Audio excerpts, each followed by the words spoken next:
Welcome to Dark Verse, where the shadows stretch beyond time, and the chilling echoes of the past intertwine with the horrors of the present. I'm Isaac Nightshade, your reluctant guide into the depths of terror, unraveling tales so haunting that they'll follow you long after the screen fades to black.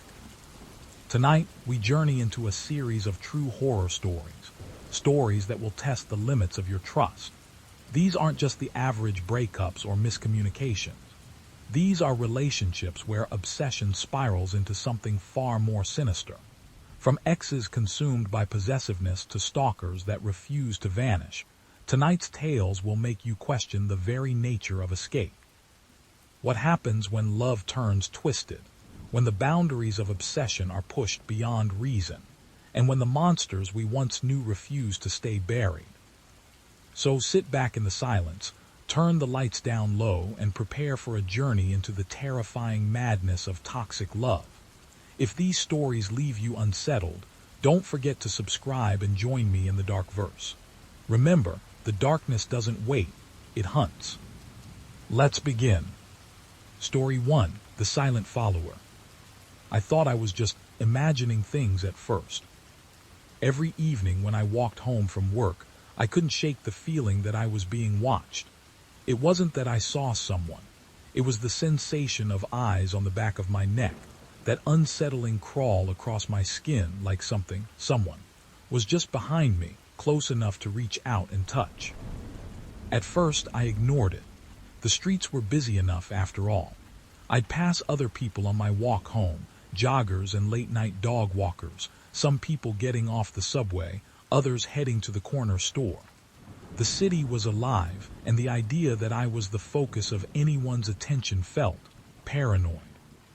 But as the days passed, the feeling didn't go away. It grew, it intensified. Every time I turned a corner, I'd glance over my shoulder. Nothing. The street behind me was empty, and yet the sensation of being watched didn't fade. It stuck with me like a shadow. I tried telling myself it was nothing.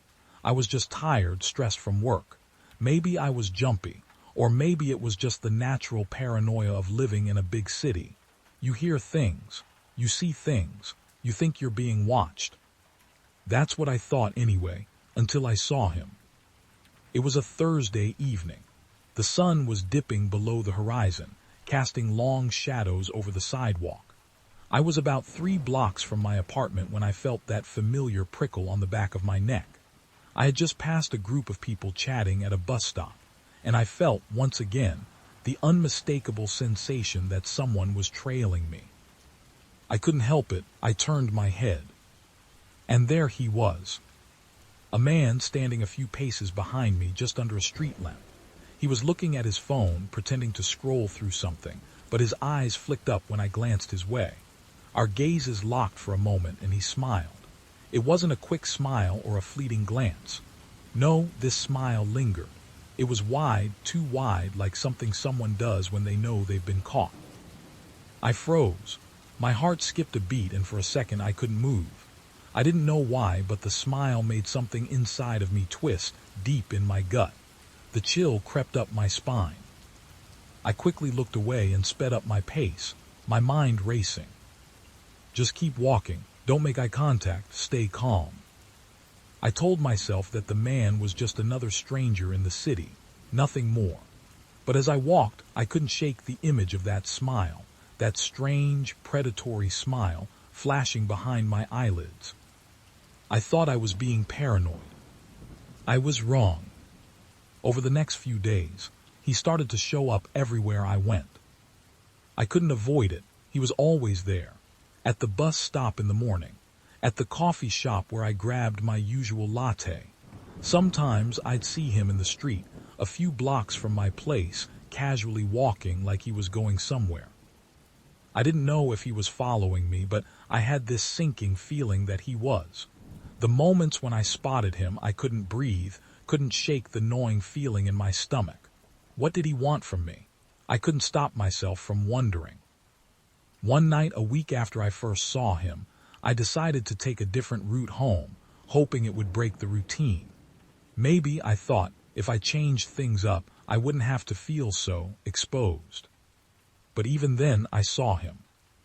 I just turned onto a side street when I noticed him, standing in the shadows of a storefront, just far enough away that it wasn't obvious he was waiting for me.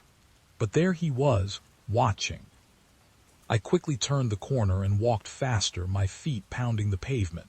I tried to keep my head down, but I knew he was still there. Don't look back, don't look back. I kept repeating it in my head like a mantra, but my heart was racing, and the panic was rising, knotting up my chest.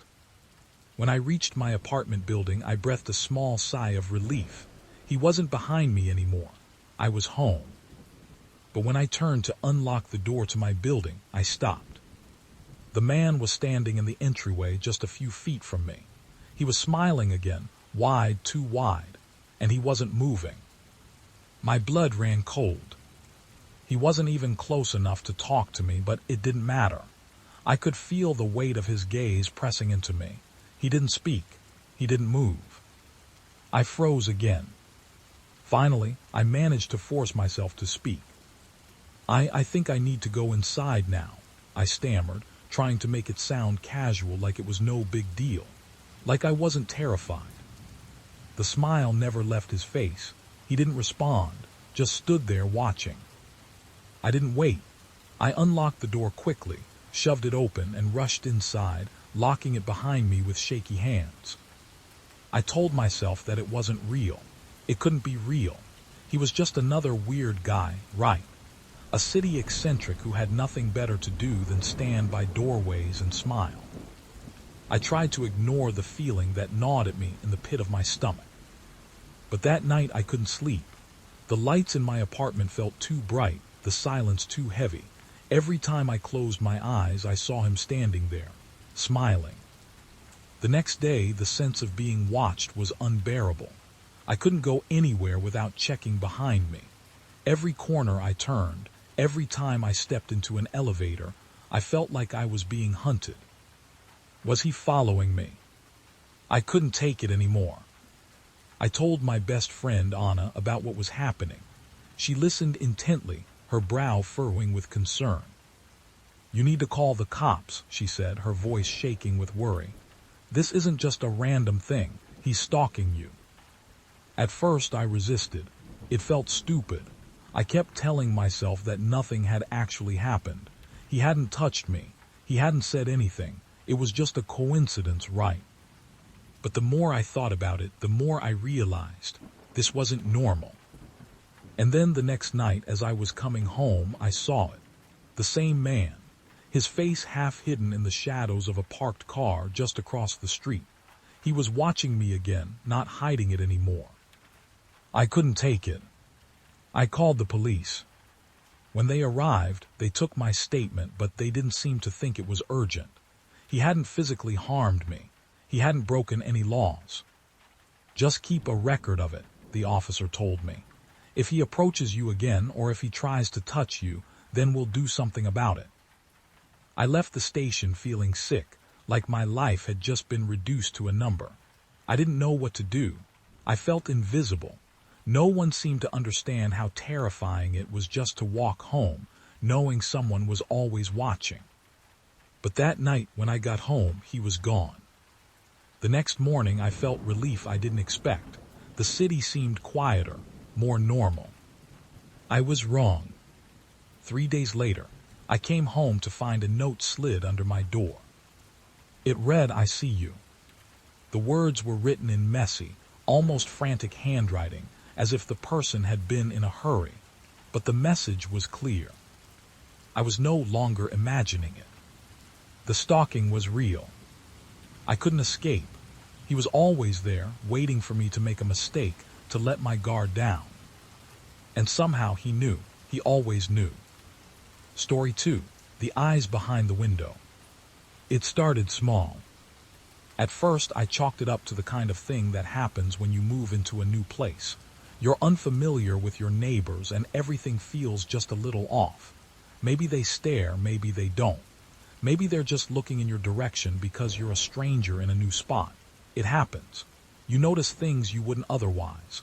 But then it happened again, and again. I had just moved into a small one-bedroom apartment on the outskirts of town, a place that was supposed to be a fresh start. The rent was reasonable, the location wasn't bad, and the building had that quirky charm I loved. It was the kind of apartment where you didn't need much to feel at home.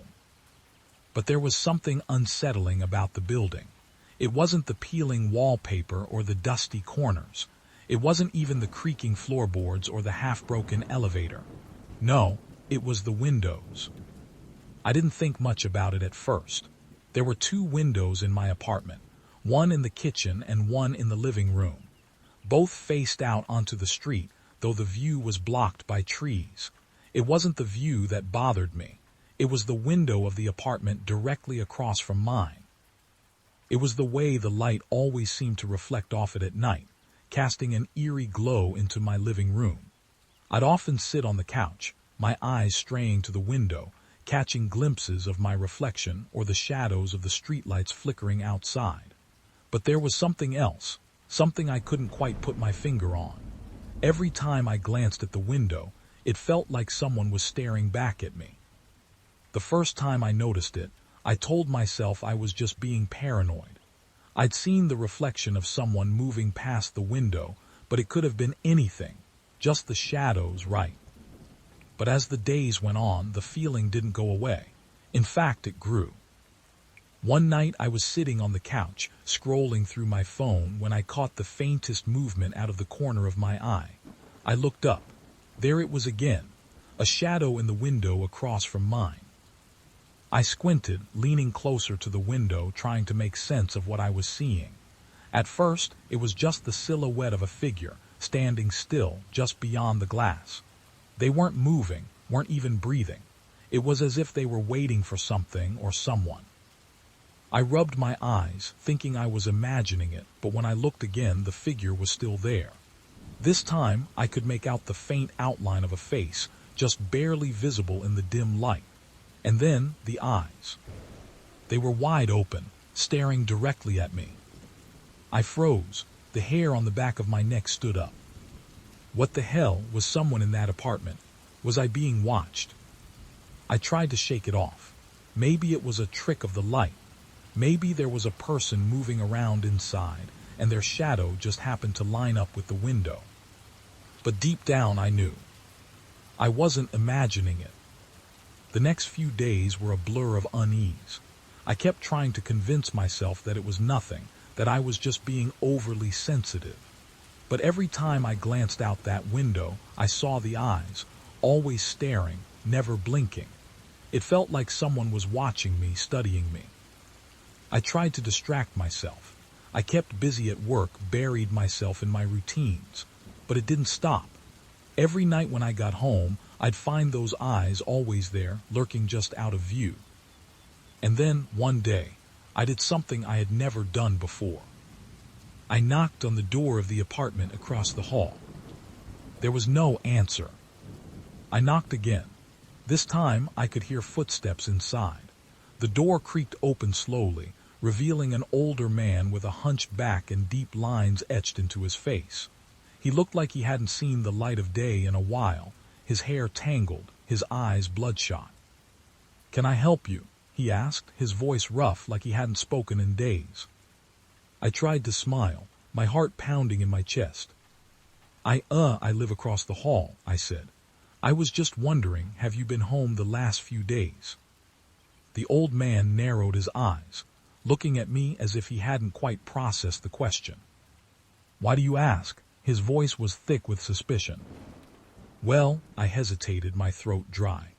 "I've noticed, a figure standing in your window at night. I thought maybe it was you, but it's been happening quite a lot, and I was." "Someone's watching you," he interrupted, his voice low and gravelly. "I've seen them." I felt my heart drop into my stomach. "Who?" He looked over his shoulder, glancing back into the dim apartment. "You don't want to know," he muttered. "They've been here for a long time." I could feel the hairs on my neck rise again. I began, but he cut me off, his voice urgent. "Leave, don't come back, don't look out the window, don't watch them." His eyes darted nervously, like he was afraid of saying too much. "What are you talking about?" I asked, stepping back. "Who's been in the window?" The old man reached out, grabbing my arm with surprising strength. His grip was cold and clammy. "You can't see them, not if you value your life," he whispered. His eyes were wide, panicked. "You're not supposed to know." I yanked my arm free, stepping back quickly. "What the hell are you talking about?" Before he could answer, I turned and ran back to my apartment, my breath shallow and my heart pounding in my chest. That night I didn't dare look out the window. I stayed away from it, locked my curtains tight, and didn't move until I heard the faintest scratching sound from across the street, like nails on glass. I looked. The figure was there, staring at me again, still and unmoving. But now the eyes, they blinked, slowly, one after the other. They blinked in a deliberate, methodical rhythm, as if they were taunting me. "What do you want from me?" I thought I'd never get an answer. But the next day, I found something new in my apartment. A note slipped under my door. It was written in jagged handwriting, the ink smeared, as if it had been written in haste. It simply read, "We've been watching you for a long time. You're not the first. You won't be the last." My hands trembled as I read it. I didn't know who had written it or how they had gotten in, but I knew what was happening. The old man had been right. Someone had been watching me, observing me, following me, and I had no idea why. What scared me the most was that they knew. They knew where I lived, what time I came home, when I looked out the window, when I was afraid. They'd been watching me for a long time, even before I moved in. And now I was in their sights. I didn't sleep that night. I couldn't. And when morning came, I was gone. Story 3. The phone that won't stop ringing. It wasn't the first time I'd gotten a strange call. Everyone gets them. The wrong number, a telemarketer, an awkward hang-up. But this call felt different. From the moment I answered, I knew something was off. The phone rang late that evening, just after I had finished dinner and settled down with a book. I glanced at the screen. It was an unfamiliar number. I was about to let it go to voicemail when I figured it might be important. Maybe a missed delivery or a reminder from the doctor. I swiped to answer, clearing my throat before I spoke. "Hello." There was no immediate response, just static on the other end. I waited for a second, but when no one spoke, I was about to hang up when the line crackled, followed by a voice. "I know where you are." The words were cold, flat. The voice was low, distorted, almost like it was coming through a bad connection. But the message was clear enough to make my blood run cold. I immediately hung up, my hand trembling, the phone still clutched to my ear. My heart was pounding. The voice didn't sound familiar. It was too distorted, too far away. But the words hung in the air like a heavy fog. "I know where you are." I told myself it was nothing. A prank call maybe, a mistake. But then, just as I was trying to calm my racing thoughts, my phone rang again. Same number, same eerie static. My stomach dropped. I didn't pick up that time. Instead, I watched the phone ring, each vibration like a heartbeat in my chest. It rang 5 times before finally stopping. The voicemail light blinked on. I waited a moment before checking it.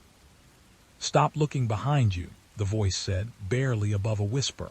"I'm closer than you think." I froze. There was a quiet, unsettling pause before the line went dead. My hands were shaking as I lowered the phone. I glanced around my apartment.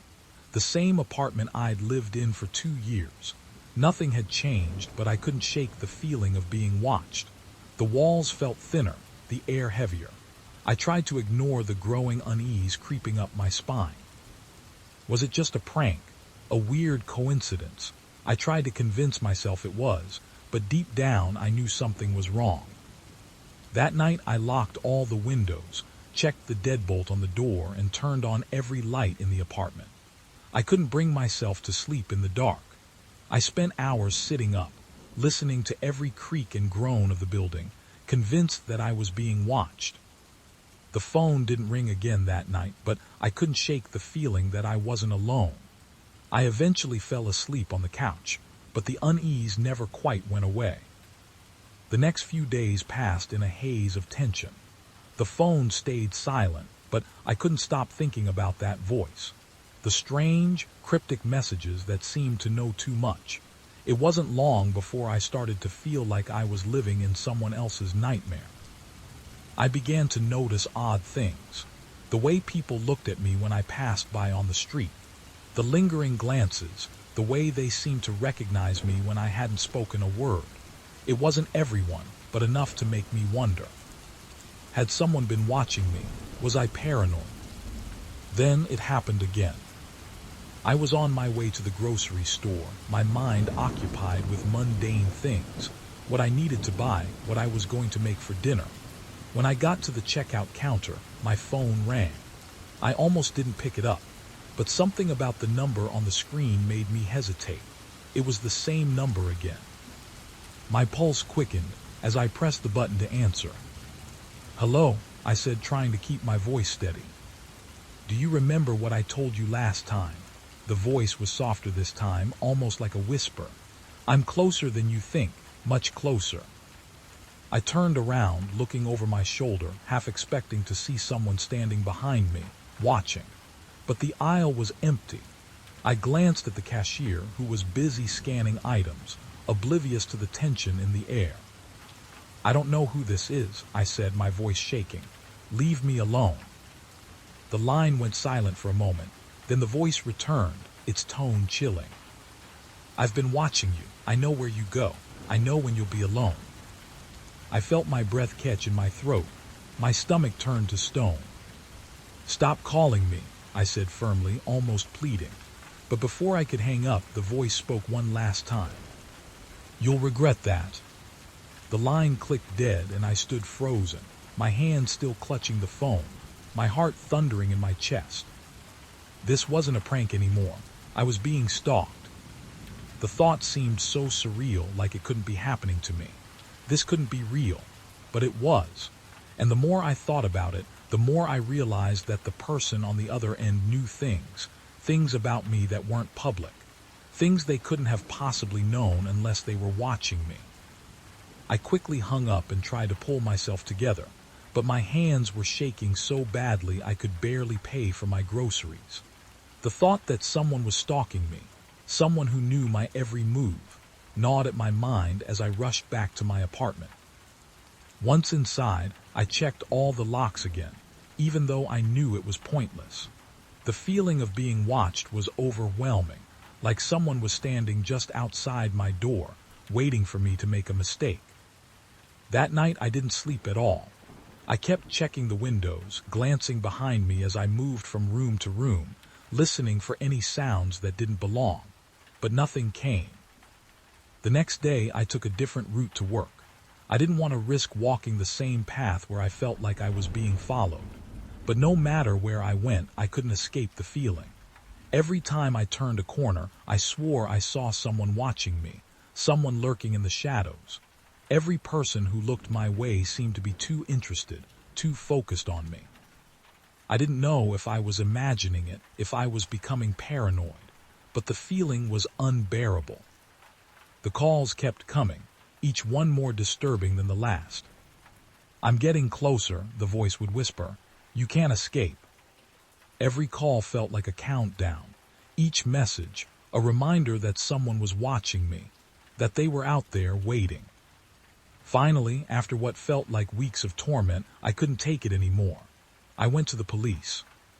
I handed them my phone, showed them the messages, and explained everything that had been happening. But they weren't able to trace the calls. The number was blocked, hidden, and there was no way to track it back to anyone.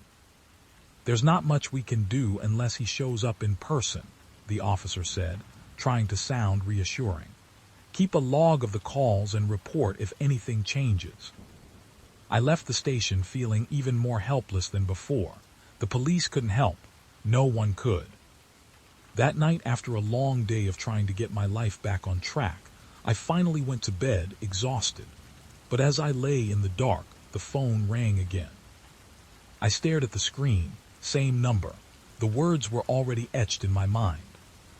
I didn't answer. Instead, I pulled the phone from my nightstand and tossed it in the drawer, locking it away. I had to do something. This couldn't continue. The voice kept calling, but I refused to pick up. I realized something in that moment. I wasn't just being stalked. I was being hunted. And the worst part, I didn't know when it would stop. Story 4. The Stranger on the Stair. I never really thought about the stairs before. The old apartment building I lived in was quiet, mostly inhabited by older tenants who had been there for years. It wasn't the kind of place you'd expect excitement or drama. Most of the residents kept to themselves, and I liked it that way. The staircase, though, was something I usually ignored. It was narrow, creaking with every step, but it was nothing unusual, just a part of the building like everything else. Until the stairs started to feel different. It all began one late evening when I was coming home from a long shift at work. The apartment was on the 4th floor, and I'd gotten used to the stairs that groaned underfoot, the smell of old wood that lingered in the air. The same routine, day after day, up and down. But this time something was off. As I reached the 3rd floor, I saw someone standing at the top of the stairs. A man. He was wearing a long, dark coat, his face hidden in the shadows. He didn't move when I approached, and for a split second I thought I made a mistake, thinking someone was there. "Excuse me," I said, trying to mask the unease creeping up my spine. My voice sounded too loud in the silence of the staircase. "Can I help you?" The man didn't answer. He just stood there motionless. I couldn't make out any features beneath the hood of his coat, but I knew he was staring at me. There was something about the way he was positioned, just enough to block my way, but not aggressive, not threatening. He wasn't doing anything but standing there, still. I took a cautious step back. My heart was beating fast, and I told myself it was probably nothing. Maybe just someone new to the building or a neighbor talking on the phone, waiting for the elevator. But then I noticed his shoes. Dark boots, old, the kind you don't see often. I swallowed hard and tried to move past him, my eyes on the ground, hoping to slip by without causing any confrontation. As I passed, I felt his gaze on me, intense, even though I didn't look up. The cold sensation of someone watching me from behind made my pulse race. I could feel the hairs on the back of my neck standing up. I glanced up briefly, only to find that the man was still standing there, exactly where I had left him. He hadn't moved a muscle. He hadn't even flinched. Something about that froze me in place. Without saying a word, I quickly ascended to the 4th floor, my footsteps quickening as I reached my door. My fingers were trembling when I unlocked it, the cold metal of the doorknob slick under my grip. I slammed the door shut behind me and leaned against it, trying to shake the unease crawling through my bones. I told myself it was nothing. He was just another tenant, maybe someone passing through. Maybe. But deep down, I knew something wasn't right. There was an instinct inside me that screamed to be cautious, to be aware. And the more I thought about it, the more the feeling of being watched lingered. That night I couldn't sleep. Every little sound in the hallway made me jump. The creak of the floorboards, the elevator ping, the faintest shuffle of feet. Every time I closed my eyes, I saw the man standing on the stairs, staring at me, not moving, just waiting. It felt like he was in the building somewhere, like he was still close, watching. The next day I told myself I'd imagined the whole thing. It was late. I was exhausted from work. Maybe I was just overthinking. I was fine. Everything was fine. That was until I saw him again. The following evening I was heading downstairs, making my way out to pick up some dinner. As I passed the 3rd floor landing, I saw him. Again. He was standing in the same spot, just like the night before, his eyes hidden beneath the hood of his coat. But this time he wasn't still. This time he was moving, very slowly, like he was purposefully stepping into my path. I froze, my blood turning to ice. There was no reason for him to be there, not at this hour, not in the same exact spot. It was as if he were waiting for me. I took a step back, my throat dry. "Excuse me, can I help you?" I asked, my voice shaky. My eyes darted to the elevator, then to the stairs, wondering which direction I should go. He didn't respond. He just stood there staring at me. The tension in the air was thick, almost suffocating. I took another step back, not wanting to make a scene but also wanting to get away from him. The silence stretched on, the only sound the beating of my heart. I turned and quickly rushed back up to my floor, not looking behind me. My mind was racing with questions. Why was he there? Why didn't he speak? Why wouldn't he move? When I got back to my apartment, I locked the door behind me, my fingers trembling as I did. I tried to convince myself it was nothing. Maybe he was a new tenant. Maybe he had a reason to stand there, though I couldn't think of one. I pushed the thought out of my mind. But the next morning, as I was about to leave for work, I saw something that made my stomach turn. There in the stairwell just outside my door was a small piece of paper. Folded neatly, it was lying on the ground. My first instinct was to leave it, to pretend I hadn't seen it. But curiosity gnawed at me, and against my better judgment, I bent down and picked it up. It was a simple note, scrawled in jagged handwriting. I see you. I felt the blood drain from my face. It was the same eerie feeling I'd had before, the sensation of being watched, but this time it was even worse. He had been so close, too close. He had left this note for me to find. It was as if he knew everything about me. For the first time, the idea that I was being stalked settled in my mind. This wasn't a coincidence. He wasn't just passing through. He was watching me. He was waiting for me. I couldn't take it anymore. I decided to do something about it. I went downstairs again, this time with my phone in hand, my thumb poised over the camera. I was ready to document it. But as I reached the third-floor landing, the silence was so thick, so oppressive that I could barely breathe. He wasn't there.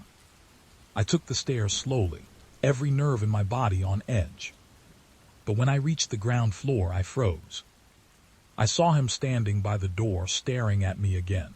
He was too close, and this time I could see the faintest glint in his eyes. It was as if he was expecting me, like he knew this moment would come. He didn't move. He didn't say anything. I couldn't do it anymore. I turned on my heel and bolted out of the building, not stopping until I was outside, breathing the fresh air like it would cleanse me. I stayed with a friend that night, and the next day I packed my things and moved. I didn't say goodbye to anyone in the building. I didn't want to know who else had seen him or if anyone else had received a note. I never went back to that building, never went near the stairs again. I couldn't.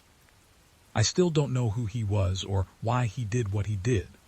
But every time I hear the creak of old wood or catch the shadow of someone out of the corner of my eye, I wonder. I wonder if someone is still watching me, still waiting, just out of view. Sometimes when I walk into a new apartment, I can't help but feel that chill on the back of my neck, and I can't stop looking at the stairs. This story taps into the unease and terror of feeling followed in what should be a safe space, like your own building, and the slow realization that someone is intruding into your life. The unsettling note left behind is the tipping point, and the fear of what might happen next leaves the reader with that same lingering discomfort. Let me know if you'd like to move to the next one, or if you'd like to adjust any part of this story. Story 5, the text that knows too much. I didn't think much about the text when it first came through. It was a Saturday morning a few weeks after I'd moved into my new apartment. The city was still waking up, the hum of traffic in the distance, the occasional shout from a neighbor below. I was sipping my coffee, scrolling through my phone when a message appeared on the screen. The number was unfamiliar, a string of digits I hadn't seen before. Normally, I would have ignored it, but something made me open it. The message read, "I know where you live." My heart skipped a beat. I froze, staring at the words, my hand trembling slightly. I told myself it was nothing, just a wrong number or maybe one of those spam messages you get every now and then. But there was a part of me, The part that never really shook the feeling of being watched, that couldn't dismiss it so easily. I hesitated before typing back, "Who is this?" There was no immediate response. The seconds ticked by, but just as I was about to put my phone down and brush it off, my screen lit up again. "You really should lock your windows." My stomach dropped. I didn't know who this person was, but I immediately felt that unmistakable weight of fear settling deep in my chest. I hadn't shared my address with anyone yet. I hadn't even posted about my new apartment online. The only way someone could know where I lived was if they'd been watching me. I stood up, pacing across the room, trying to make sense of the situation. The first message was weird, sure, but the second one, that felt personal. It felt threatening. I looked at my apartment, at the large windows that I'd carelessly left unlocked for a few days. My mind raced, and I couldn't ignore the mounting panic that gnawed at me. I had to do something. I couldn't just sit here and wait for something worse to happen. I called a friend, someone who lived nearby, and asked if they could come over for a bit. My voice wavered, but I didn't care. I needed someone else to be here, to make sure I wasn't imagining things.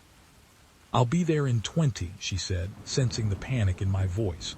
I felt a small sense of relief, but it wasn't enough. My mind kept cycling through possibilities. Who would do this? Why?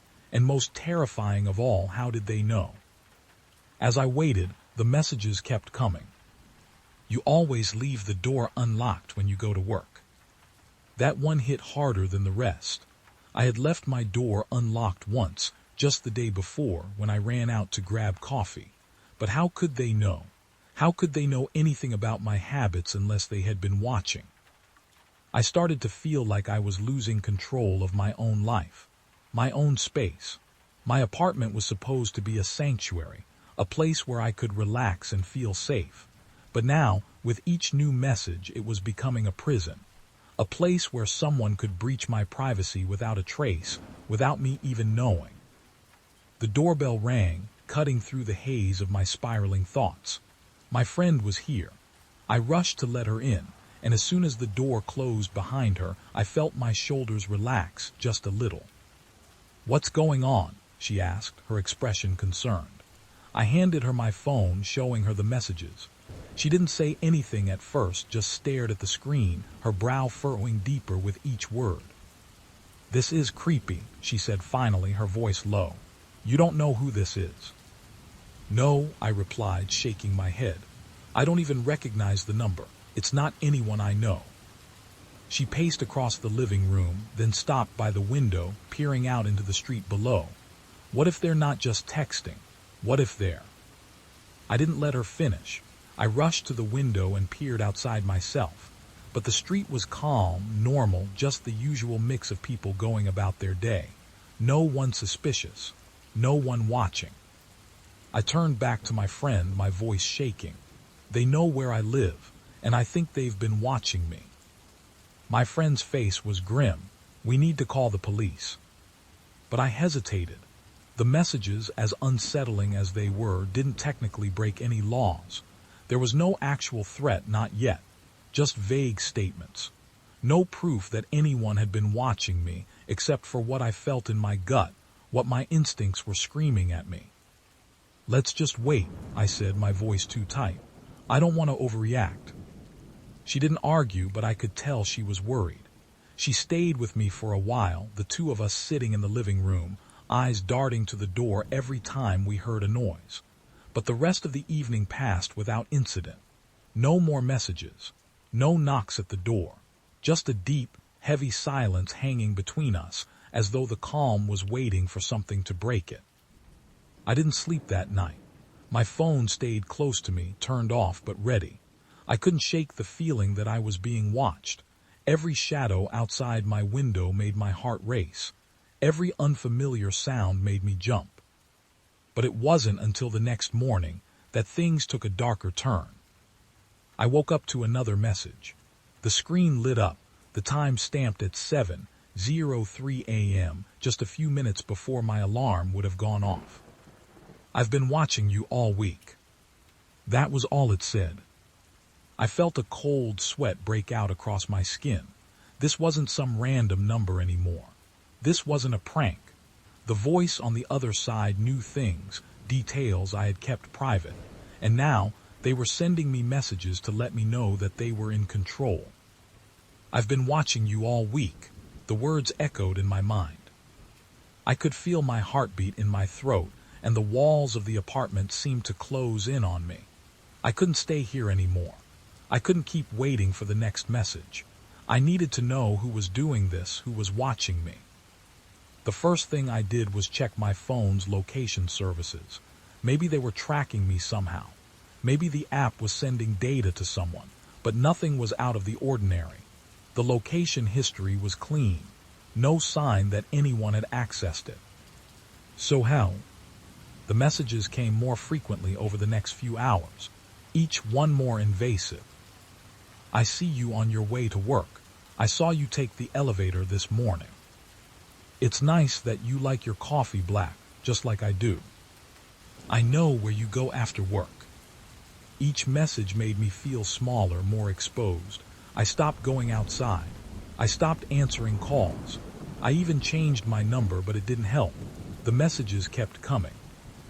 I called the police that afternoon, not because I had evidence, but because I had nowhere else to turn.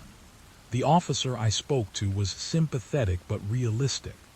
"Unfortunately, there's not much we can do unless they actually show up in person or make direct threats," she said.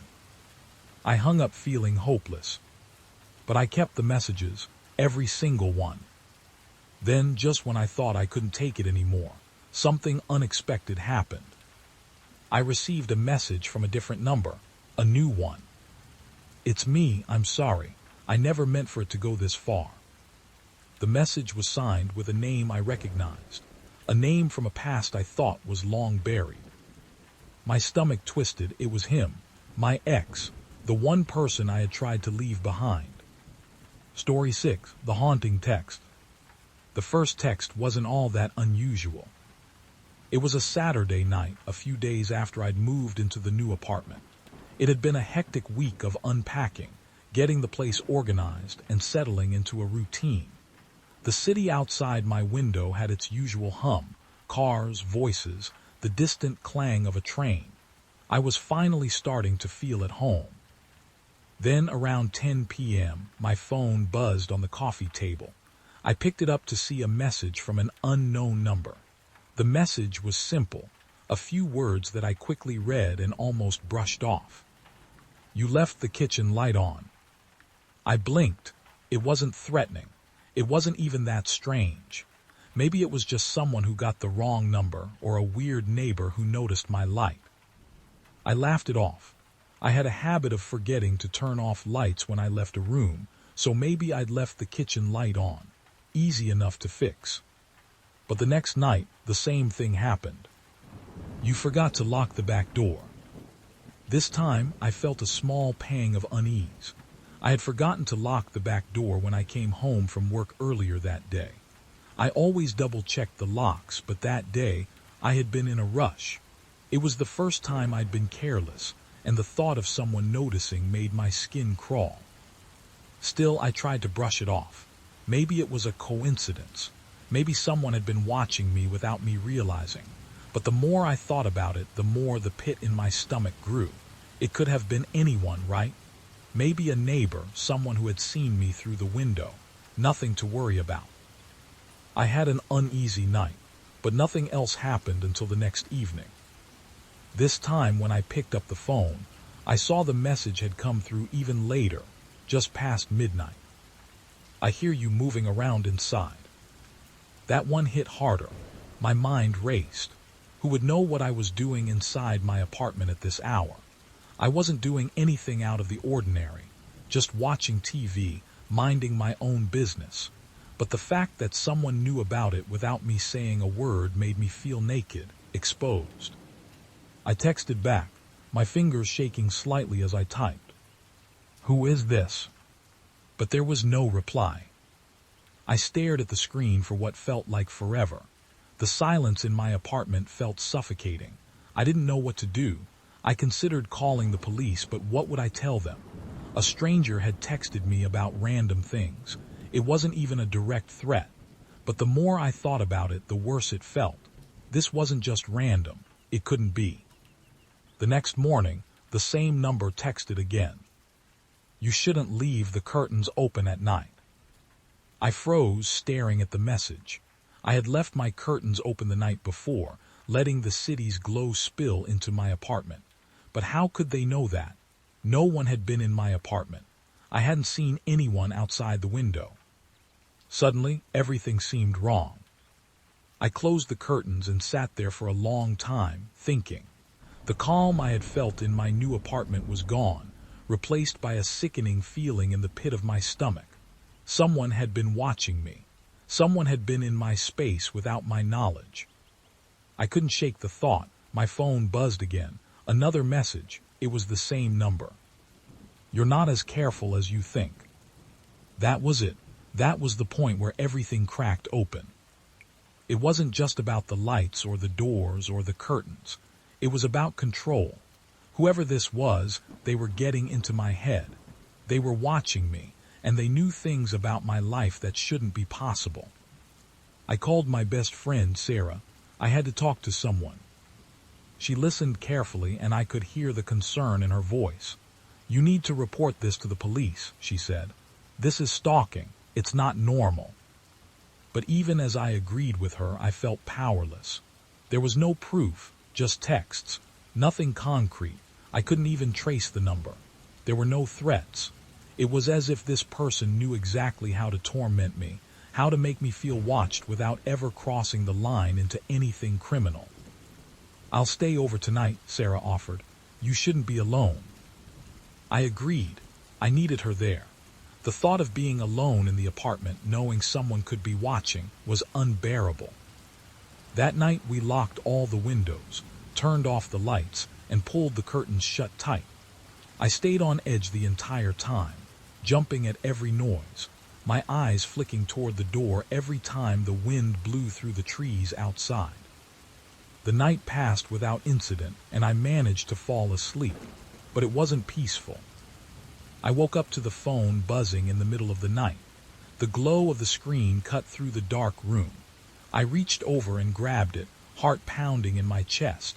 The text was waiting for me. I'm closer than you think. I jumped out of bed, waking Sarah. Get up, I whispered, my voice trembling. Something's wrong. They're here. They're outside. She didn't argue. She grabbed her phone and we checked the windows, the door, anything to see if someone was outside. But the street was empty.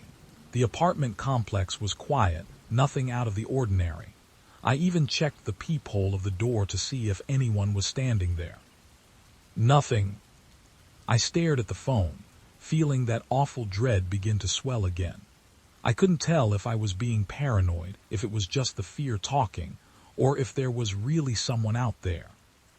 I didn't sleep at all that night, and the next morning I contacted the police. I showed them the texts, explained everything, and they promised to send someone to look into it. But still, there was nothing concrete they could do. They advised me to change my number, to stop responding, to keep a record of everything. So I did. I blocked the number. I reported it. But the texts didn't stop. They continued, each one a reminder that someone was still out there watching me. I didn't feel safe in my apartment anymore. The walls felt thinner, the windows too exposed. Every time I went outside, I felt eyes on me. I started to notice little things, strangers watching me from across the street, people lingering near the entrance to my building. Maybe it was just paranoia, but maybe it was. A week later, I received a final message from that same number, a message that would haunt me for a long time. I know you're not alone anymore. And that was the last text I ever received. Story 7, The Eyes Behind the Window. I hadn't realized how much I'd gotten used to the silence until the staring started. My apartment was quiet, too quiet if I'm being honest. It was a one-bedroom unit on the second floor of an older building. The walls were thin, and the floor creaked in places, but it was mine. I had moved to this neighborhood to escape the noise and the chaos of the city, to find peace in a place that felt like a refuge. For the first few weeks, everything was exactly as I expected.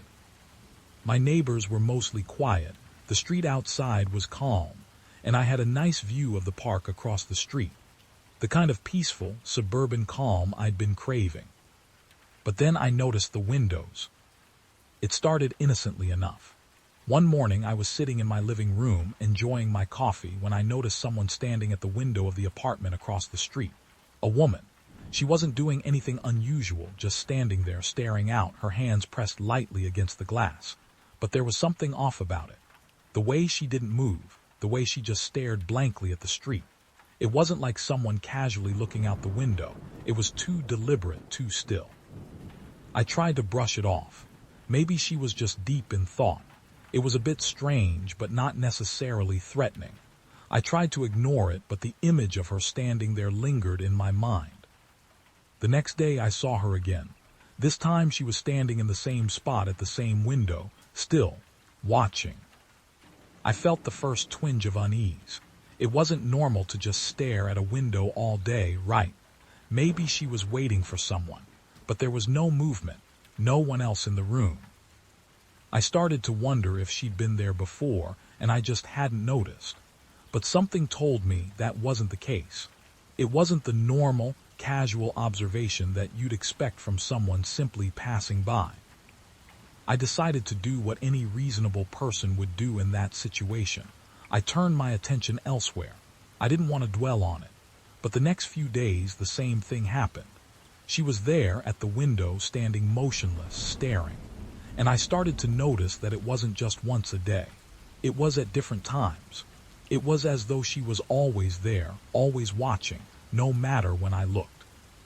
The more I saw it, the more I began to feel like I was being watched too. Not in the usual way you might feel like someone's looking at you, but in the way that made my stomach drop. The kind of stare that feels too heavy, too persistent. One evening, as I was sitting on my couch, I glanced up at her window again. She was there, but this time she wasn't just standing. She was looking directly at me. I froze. I could feel the blood draining from my face. I quickly looked away, but when I glanced back, I couldn't see her anymore. The window was empty. But the feeling lingered. That heavy, oppressive sensation that someone had been watching me closely, right at that moment. The next day, I decided to confront it. I had to know if she was just a weird neighbor or if something more sinister was going on. I couldn't take the paranoia anymore. I went outside, crossing the street to get a closer look. I walked past her building, glancing up at the window. I tried not to make it obvious, but I was looking for any sign that she was still there. I didn't see her at the window, but as I passed, I swore I saw a shape in the reflection of the glass. It was a figure standing still in the room, not moving. A shadow. My heart skipped a beat. I didn't stop to investigate further. I walked faster, trying to shake off the feeling of dread building in my chest. That night the same thing happened. I looked across the street and there she was, at the window again, watching me. But this time I saw it more clearly. The way her eyes were wide open, staring at me, unblinking. The feeling that had been building up inside me hit a breaking point. I couldn't take it anymore. I needed to know what was going on. I called the landlord of the building across the street the next morning. I wasn't sure what I thought would happen, but I needed to ask. The phone rang a few times before someone picked up.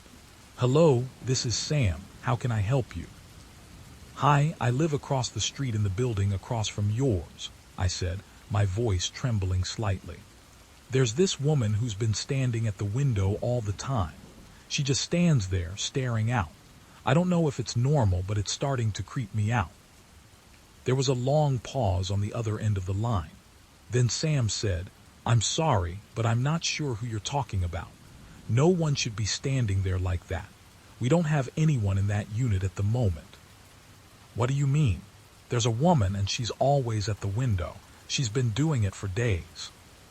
Sam cleared his throat. "I don't know what to tell you, but there's no one there. That unit has been empty for weeks." The words hit me like a punch in the gut.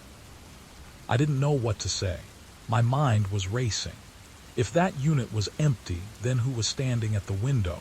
Who had been watching me for the past week? I thanked Sam and hung up. I was in a daze trying to make sense of everything. But when night came, I couldn't ignore it any longer. I had to see for myself. I stood at the window of my apartment, the darkness of the night wrapping around me, making everything feel too quiet. Slowly, I pulled back the curtains. My heart was pounding in my chest. And there she was. But this time it was different. This time I could see her face clearly. Her eyes were wide open, fixed on me. She was standing in the same spot she always stood, but now it wasn't just a stare. There was something cold, something wrong in the way she looked at me. Like she wasn't just watching me, she was studying me. I couldn't move. I couldn't breathe. My hand gripped the windowsill, and for a long moment, neither of us moved. Then, in one quick motion, she turned away from the window. And she was gone. I didn't wait to see what would happen next. I grabbed my coat, my keys, and I ran. I didn't go back to my apartment that night. I stayed with a friend, and the next morning I packed my things and moved out. I didn't care about the rent, the hassle, the logistics. I couldn't stay there anymore. I never saw her again, but sometimes when I look at an empty window, I can still feel the weight of her eyes on me, watching, waiting. And I wonder, who was she? Was she real, or was I just losing my mind? Either way, I don't plan on finding out. Story 8, The Delivery. It all began with a package. It wasn't a big deal at first. In fact, when the small, neatly wrapped box arrived at my doorstep, I didn't think twice. It had my name on it, my full name with the correct address, and there was no return label, just the address of a warehouse somewhere on the other side of town. It looked like one of those things I'd probably ordered and forgotten about. You know, the kinds of items that slip through the cracks when you're impulse shopping online. I wasn't expecting anything in particular, so when I picked it up, I assumed it was one of those random purchases I'd made on a whim. I even joked about it to myself. Must be the universe sending me something I didn't need, I thought, shrugging. It was just a small, unassuming box, nothing special. I opened it with a pair of scissors and pulled out the contents, a small, antique-looking key. There was no note, no explanation, just the key. It was rusted, but it had an ornate, intricate design on the handle. The kind of key you'd see in an old movie, the type that would unlock some mysterious, long-forgotten chest. I turned it over in my hands, confused. But I was more intrigued than alarmed. I assumed it was some sort of weird gift from a friend or a forgotten prize from a contest I'd entered online. Maybe it was a gimmick. It didn't feel threatening, but it did feel oddly personal. The key was just too deliberate. I took it inside and set it on my coffee table. That night the phone rang. I was on my couch, watching some mindless TV, and I let it go to voicemail. No one I knew ever called that late, and the strange feeling about the key had left me with a sense of unease I couldn't shake. The voicemail was simple, just one line. The key will take you where you belong. It was so vague that I almost laughed it off. Who would leave a message like that? But I wasn't laughing. The feeling that had been gnawing at me deepened. The key wasn't just an odd gift. It was part of something strange and unsettling. The next morning I found another package. Same as the first, neatly wrapped, no return address, just my name. And this time when I opened it, I found something even stranger. A small, worn photograph of an old building, the kind you'd see in a historic district. The building was dilapidated, covered in ivy and shadows, but the most disturbing part was that the photo was old. Like really old, like from the turn of the century. And yet in the corner, in tiny letters, it read, "Find me." My heart skipped a beat. Was this some elaborate prank? I'd never been a victim of something like this, but the personal nature of the delivery made my skin crawl. There was no explanation, no signature, just cryptic, unsettling items that tied together. A key, a photograph, a message. And that last part, "find me," hit me harder than I cared to admit. I couldn't ignore it anymore. I tried to convince myself it was all a mistake, but deep down I knew it was. The third delivery came 2 days later, and this time I was ready. This package was larger, heavier. I opened it slowly, my stomach in knots. Inside was a map, an old, yellowed piece of paper that seemed to have been folded and unfolded many times over. The map depicted an old district near where I lived. It was almost identical to the photo I'd received earlier. The streets were all there, but the building from the photo was marked on the map with a thick red X. There was no note this time, just the map, and that damn X. I immediately felt like I was on the edge of something I didn't understand, something I couldn't control. But that's when it hit me. This wasn't a prank. Whoever was sending me these things knew more about me than I realized. They knew where I lived. They knew where I'd grown up. They even knew what places I'd been to as a kid. I had to find out. I had to understand what was going on. I decided to go to the location marked on the map. I didn't tell anyone. I didn't want to sound crazy. My mind raced the entire time, wondering if it was a trap. But there was nothing else to do. I was in too deep now. The building was just as it had appeared in the photograph, old, crumbling, and full of neglect. The ivy clung to the brick, twisting like veins along the walls. I approached cautiously, the air thick with the smell of moss and decay. I could feel my heart pounding in my chest as I approached the door. It was locked. Of course it was, but the key. I pulled it from my pocket and held it in my hand, the rusted metal heavy against my palm. I inserted the key into the lock, not sure what I was expecting. But the key turned. The door creaked open, revealing nothing but darkness inside. The musty air hit me immediately, but there was something else, something I couldn't quite place. It was like I was walking into a room that had been waiting for me for years. I stepped inside, feeling the weight of the silence press in around me. There was no furniture, no sign of life, just the sound of my breathing and the creaking floor beneath my feet. The hallway stretched ahead, dimly lit by the faint light seeping through the cracked windows. I followed the map, following the X. The hallway narrowed, and as I rounded the corner, I found the source of the strange sensation that had been gnawing at me. A door, old and weathered, tucked away at the end of the hall. It was slightly ajar. I reached for the handle, hesitated, and then pushed it open. Inside was a single, dusty room. The walls were lined with shelves, old books, papers, and trinkets that seemed completely out of place. But in the center of the room there was a small table, and on it a package. It was identical to the ones I'd received. The key, the photo, the map, the message. I approached the table slowly. My breath caught in my throat and opened the package. Inside, there was a piece of paper with a single line, written in the same messy handwriting as the note from the first package. "Welcome home." And that's when it clicked. I wasn't supposed to be here. This wasn't just some coincidence. Whoever was behind this knew exactly where I'd been. They had planned this out carefully. They were playing me, drawing me into something much bigger than I could understand. I had no idea what was waiting for me, what game they were playing, but I knew one thing: it wasn't over. I looked back at the door, my eyes wide with panic. Had someone followed me in here? Was I being watched? The silence in the room felt suffocating, like something, or someone, was standing just behind me, waiting. I didn't stay much longer. I ran out of the building, key still clutched tightly in my hand, the world spinning around me. I didn't go back to my apartment that night. I didn't even feel safe anywhere anymore. And I still don't. Every time I get a package now, my heart races. I don't know who's sending them or why, but I know they're out there. And one day they'll come back. I'll be ready. Story 9, The Neighbor's Camera.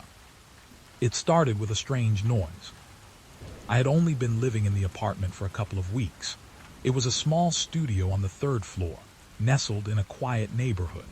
The kind of place where you can hear the world outside but still have your own space, your own peace. The building wasn't luxurious by any means, but it was affordable, and the area was quiet, almost too quiet. perfect for someone like me who preferred solitude. For the first few days, I didn't hear much from my neighbors. A little noise here and there, someone coming and going, the occasional loud talk through the thin walls. But then, on the fifth night, I heard it. A clicking sound. It started faintly, just a few quick taps, almost like someone was typing on a keyboard. But it wasn't typing. It was sharp, methodical, a click, pause, another click, pause, another one. I tried to ignore it, thinking maybe it was someone in the neighboring apartment, watching TV, maybe clicking a pen or adjusting something. But the sound kept going. Click, pause, click. The noise went on for hours, slowly driving me crazy. It wasn't loud enough to be heard clearly, but the consistency of it was like it was happening right on the other side of my wall. I decided to take a look the next day. I knocked on my neighbor's door, an older man who lived 2 doors down. I had only met him once briefly. He was quiet, seemed kind, but his apartment was dark, and I didn't know much about him.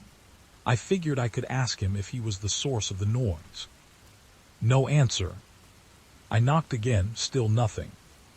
A little annoyed, I left and decided I'd just try to sleep through the noise tonight. But the clicking didn't stop. It went on for days, always at night, always around the same time. I could hear it right through the wall. Eventually, it started to get to me. My nerves were frayed, and the constant clicking began to feel like something sinister, like someone was watching me, waiting. I even checked the windows, paranoid that someone outside was messing with me. One night, after nearly a week of it, I had enough. I needed answers. I had to confront him. I walked down the hallway, took a deep breath, and knocked on his door again. This time I knocked harder. The door creaked open slowly, revealing the man I had seen only briefly before. He looked tired, his face pale and his eyes sunken. His apartment was dark, barely any light coming through the windows. I tried to ignore the unease in my chest as I spoke. "Hey, I live in the apartment next door," I said, trying to sound calm. "I don't know if you've been hearing it, but there's been this clicking sound at night. I think it's coming from your apartment, and it's driving me a little crazy. Do you know what it is?" The man's eyes shifted, a flash of something in his expression before he looked away quickly. "It's nothing," he muttered. "I don't know what you're talking about." But his voice didn't sound convincing. He was acting too evasive. The way his eyes darted around, avoiding mine, it was as though he was hiding something. "I'm just saying," I pressed. "It's been going on for a while now. Maybe you could check it out." He took a long pause, his hand gripping the door as if he was weighing something. Finally, he gave me a curt nod and said, "I'll take care of it. Don't worry." That night the clicking stopped. At first I felt relieved. Finally, peace. But as I lay in bed, the silence in the apartment felt wrong. It was too quiet. The absence of the noise made me feel like something was lurking, something waiting for me to drop my guard. My mind raced with possibilities, and I couldn't stop the thought that maybe it wasn't just a clicking noise after all. I began to think back to what I'd seen when I'd knocked on the neighbor's door. The darkness in his apartment, the shadows hanging heavy in the air. And something else, the faint outline of a camera on the ceiling. I shook my head, trying to banish the thought. It was probably nothing, just my paranoia getting the best of me. But then, a few days later, it happened again. I woke up in the middle of the night to that same clicking sound. But this time it was different. This time the clicking was accompanied by a soft, mechanical whirring. It wasn't just a noise, it was deliberate, calculated. Click, pause, whir, pause, click. I knew it was coming from the same apartment, the same place. I couldn't take it anymore. I grabbed my phone, opened the camera, and took a picture of the wall where the noise was coming from. I stared at the photo on my screen, my breath catching in my throat as I zoomed in. There it was. A tiny lens, barely visible in the shadows. A camera. It was positioned just above the door, barely hidden by the shadows, and it was pointed directly at my apartment. My blood ran cold. I stared at the picture in disbelief. I couldn't look away. The camera was watching me. It had been watching me all along. I felt like my heart stopped beating. My mind raced. I had to act. I had to confront him again. But this time I knew what I was walking into.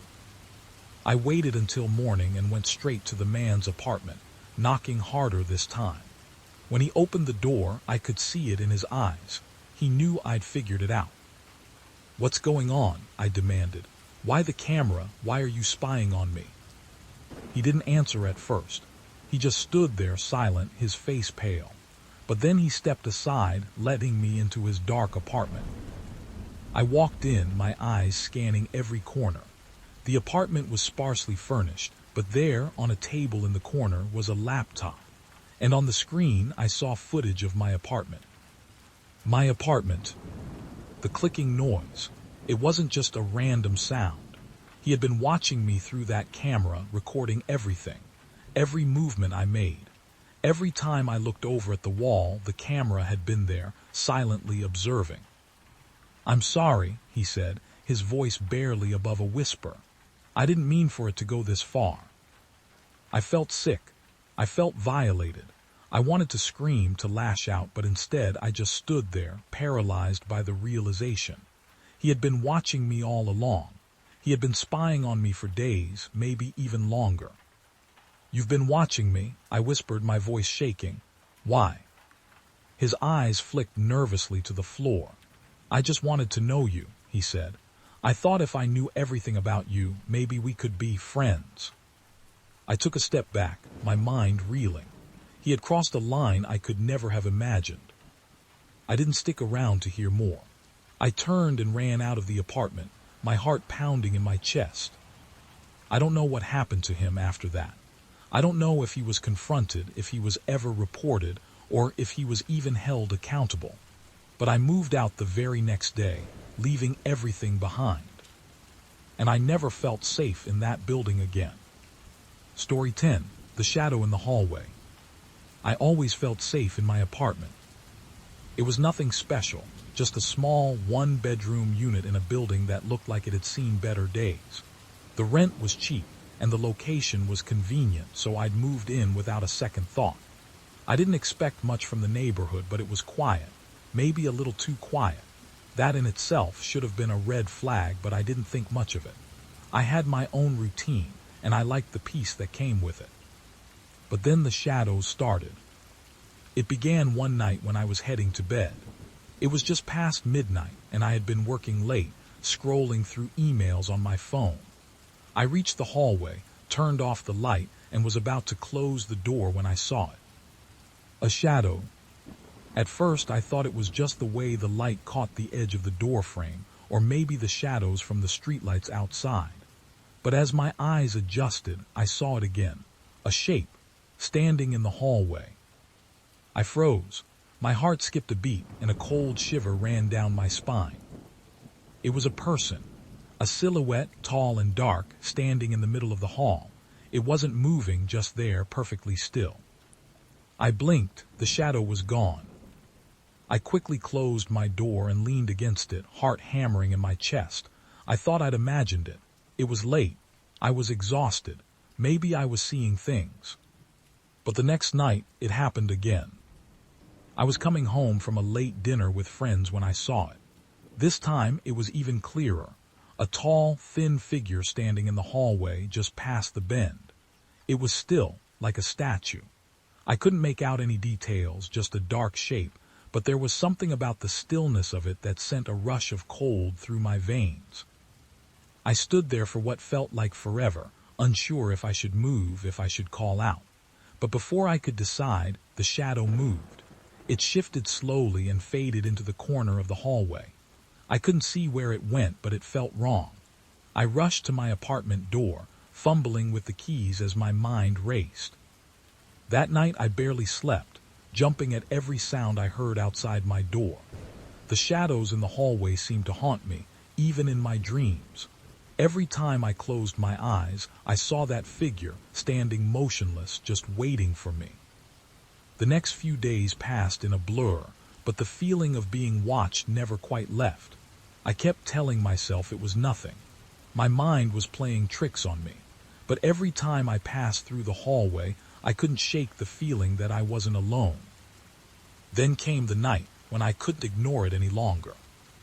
I had just finished watching a movie when I saw it again. The shadow. This time it was right outside my door. I could see it clearly, tall, thin, and unnaturally still. It didn't make a sound. It didn't move.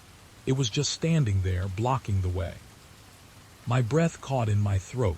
My heart started to race. I didn't know what to do. I couldn't just walk past it.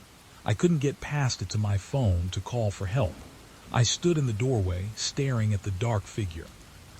Then the figure moved. Slowly, purposefully. It didn't walk. It glided as though it wasn't even touching the floor. The movement was so unnatural, so impossible that I couldn't tear my eyes away. It came closer and closer. I was paralyzed, unable to move, unable to scream. The figure was so close now that I could see the outline of its shape. It was human, but not. The edges of it seemed to distort, like it was flickering in and out of focus, as if it didn't belong.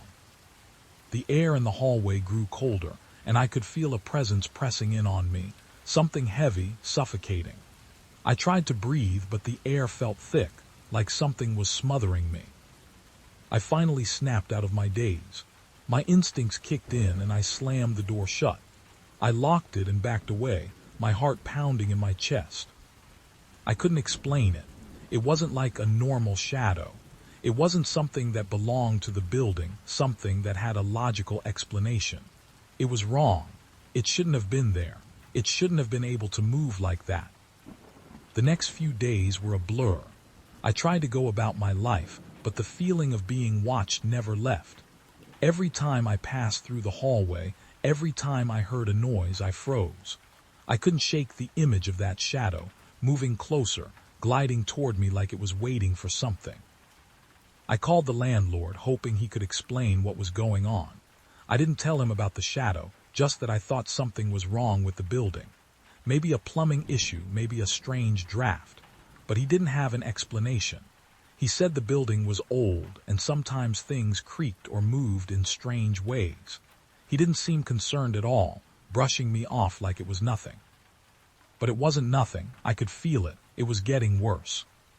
One night, a week later, I decided I'd had enough. I had to know if I was just imagining it, if I was going crazy. I grabbed my phone and opened the camera. I waited, staring down the hallway, holding my breath. And then I saw it. It was standing there, right in front of me, but this time it was clearer. I could see its outline, its shape, its long limbs stretching unnaturally. It was watching me, waiting for me to make the first move. I snapped a photo. I didn't wait for anything else. I ran to the stairs and out of the building, my phone still clutched in my hand, heart pounding, hands shaking. I never went back to my apartment. I stayed with friends for a few nights, but the images from that hallway kept playing in my mind. The figure, the shadow, I couldn't escape it. Eventually, I moved out of the building. I couldn't take the fear anymore, the feeling that something was lurking just beyond the corner, waiting. And every time I pass an old building with a hallway that seems too dark, too silent, I remember that shadow, and I wonder if it's still out there. Story 11, The Lost Text. It wasn't until after I deleted it that I realized something was wrong. It wasn't a big deal at first, just a strange text from an unknown number. It was short, too short, and simple enough that I almost didn't give it a second thought. The text was plain, not even a greeting, just a message that made my heart skip. I see you. I didn't recognize the number, and I didn't recognize the voice behind it. The text was brief, but there was something about it that unsettled me. I didn't think much of it, though. I figured it was a wrong number or some kind of prank, so I deleted it without responding. But the feeling lingered. A few days passed without incident, but the memory of that message kept creeping into my mind. I couldn't shake the thought. Who was it? Why did they text me? How did they know where I was? I didn't share it with anyone at first. I told myself I was just being paranoid. But then, the texts started coming more often. I'm watching you. I know when you're alone. Each message felt like a blow to my chest. It was like I was being hunted, but I couldn't see who was doing it. The texts weren't threatening, but the constant presence, the way they knew when I was home, when I was out, when I was with friends. It felt like someone was always watching, waiting for the perfect moment to strike. The scariest part, they always arrived when I least expected them. One night I was out with friends at a bar. I was in a loud, crowded place, surrounded by people. My phone buzzed in my pocket, and when I checked it, the latest message chilled me to the bone. I see you, you're not safe. I felt my blood go cold. My hands started shaking as I stared at the screen, trying to make sense of it. How could they know where I was? The bar was packed with people, the noise deafening. And yet, whoever was sending me these texts seemed to be right there, watching me. I looked around nervously, trying to ignore the unease bubbling up inside me. I forced myself to enjoy the night with my friends, but the whole time, I couldn't shake the feeling that someone was watching me. Every time I turned around, I swore I saw someone glancing at me, someone who shouldn't have been looking. The next morning, I decided to call the number. I had to confront whoever it was. I dialed the digits, my heart pounding as the phone rang. My stomach twisted with anxiety. The call went to voicemail, and I left a simple message. Who is this? What do you want from me? There was no response. The silence on the other end was deafening. A few days went by without a message. I started to relax, thinking maybe I was overreacting. Maybe the text had just been a weird coincidence. But then it happened again. This time, the message was different. You should have answered the phone. I stared at the words, my throat tightening. How did they know I hadn't answered the call? I had just left it on voicemail. The thought that someone was watching me in such a detailed way sent a wave of nausea through me. I didn't know what to do. I couldn't trace the number. I couldn't block it. Every time I blocked it, the number would change. New digits, but the same message. It was like this person was relentless, following me no matter what I did. I tried to ignore it. I went on with my life, hoping the texts would stop, but they didn't. They got worse. I'm closer than you think. I know what you're thinking. I'm outside your window. That last text made my blood run cold. I had just gotten home from work and my apartment was quiet. The shades were drawn, the lights were off. I wasn't expecting anyone. But now the silence felt different. I looked out the window, scanning the street below. There was no one there. No one was watching. But the thought that someone could be that close to me, that close, made my skin crawl. I didn't know who this person was, but it was clear they were watching me, watching my every move. And they seemed to know everything about me. Every time I thought I was alone, they showed up with another message. They knew when I was home, when I was leaving, when I was with someone else. It was like they had access to my every movement. That night I couldn't sleep. I kept checking the locks, pulling the blinds back to peek outside, convinced that someone was out there. But there was nothing, just the quiet, empty street. The next morning I woke up to another message. This one was different. It was longer, more detailed. You don't remember me, do you? I've been here for a long time. I blinked at the words, my mind racing. Who was this? What did they mean? I racked my brain, trying to think of anyone I knew who could be doing this, but no one came to mind. I've been following you for a while, the text continued. I know everything about you. I know where you go. I know where you've been. And now I'm ready to show myself. A cold shiver ran down my spine. This wasn't some harmless prank. This was someone who had been watching me for a long time, waiting for the right moment to reveal themselves. I didn't know how to respond. I felt trapped. There was no way to know who this person was, and they knew so much about me, things I hadn't shared with anyone. It was like they were always one step ahead. I spent the rest of the day trying to stay calm, but I couldn't stop glancing over my shoulder, checking my surroundings. Every time I went out, I felt like I was being followed, like someone was right behind me, watching. That night, I got a text that made my stomach drop. "I'm in your apartment." My heart stopped. I looked around, but the apartment was still, silent. I checked every room, checked under the bed, checked the closets. There was no one there. But the text made me question everything. Was someone really inside my apartment? Or was it just another message to keep me on edge? I didn't wait around to find out. I left the apartment, found a friend, and stayed with them that night. I didn't want to go back. The next morning, I found the final text waiting for me. It was the last one I ever received. "You should have stayed home." I never went back to that apartment. I moved out the next week, finding a new place to stay. I changed my number. I tried to move on, but every time my phone buzzed, every time I saw a message from an unknown number, my heart would race.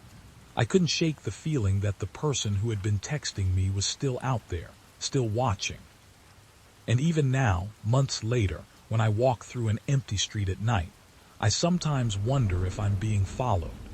If I'll ever really be free from the person who once haunted my phone, who seemed to know everything about me.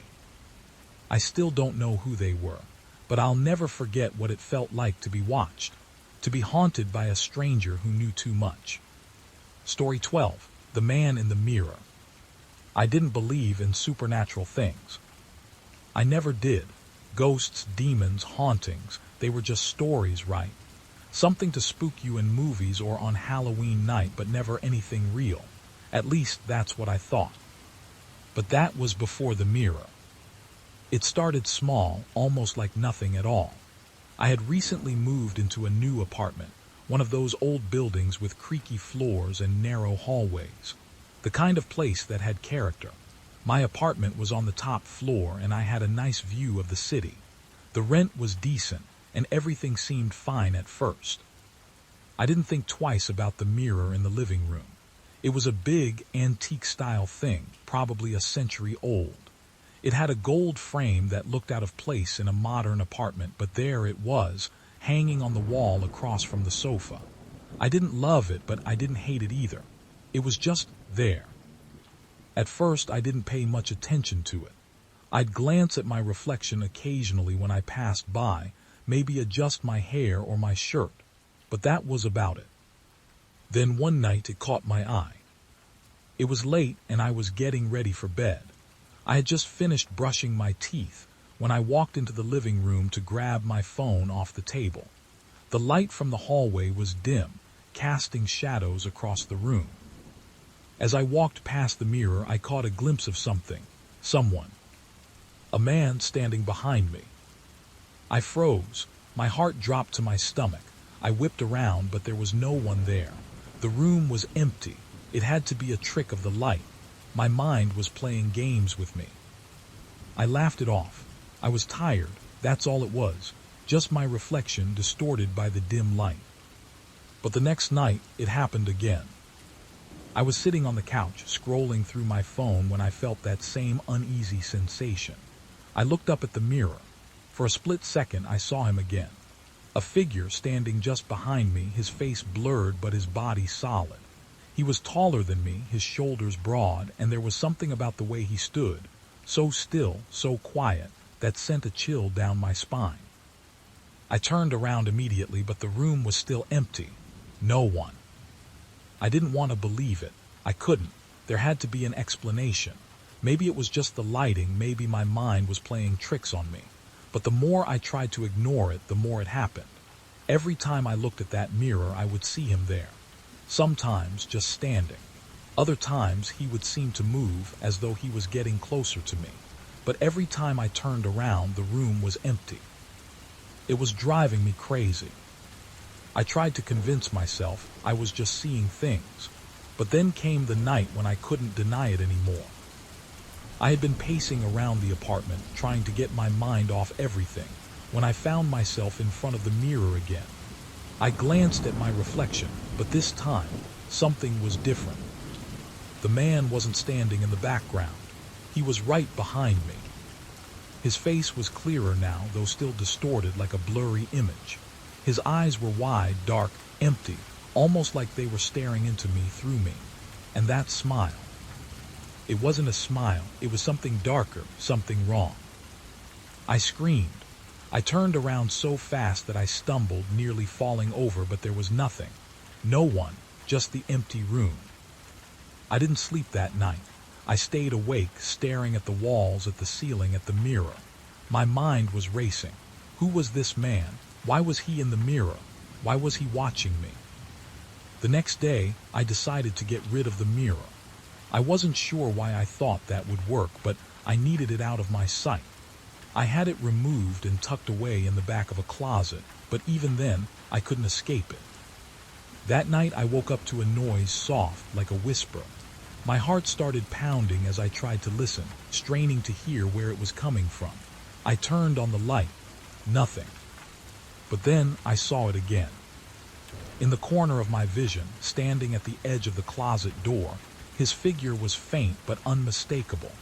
The man from the mirror. He wasn't in the mirror anymore. He was standing in my apartment, watching me from the shadows. I didn't even hesitate. I grabbed my things and left.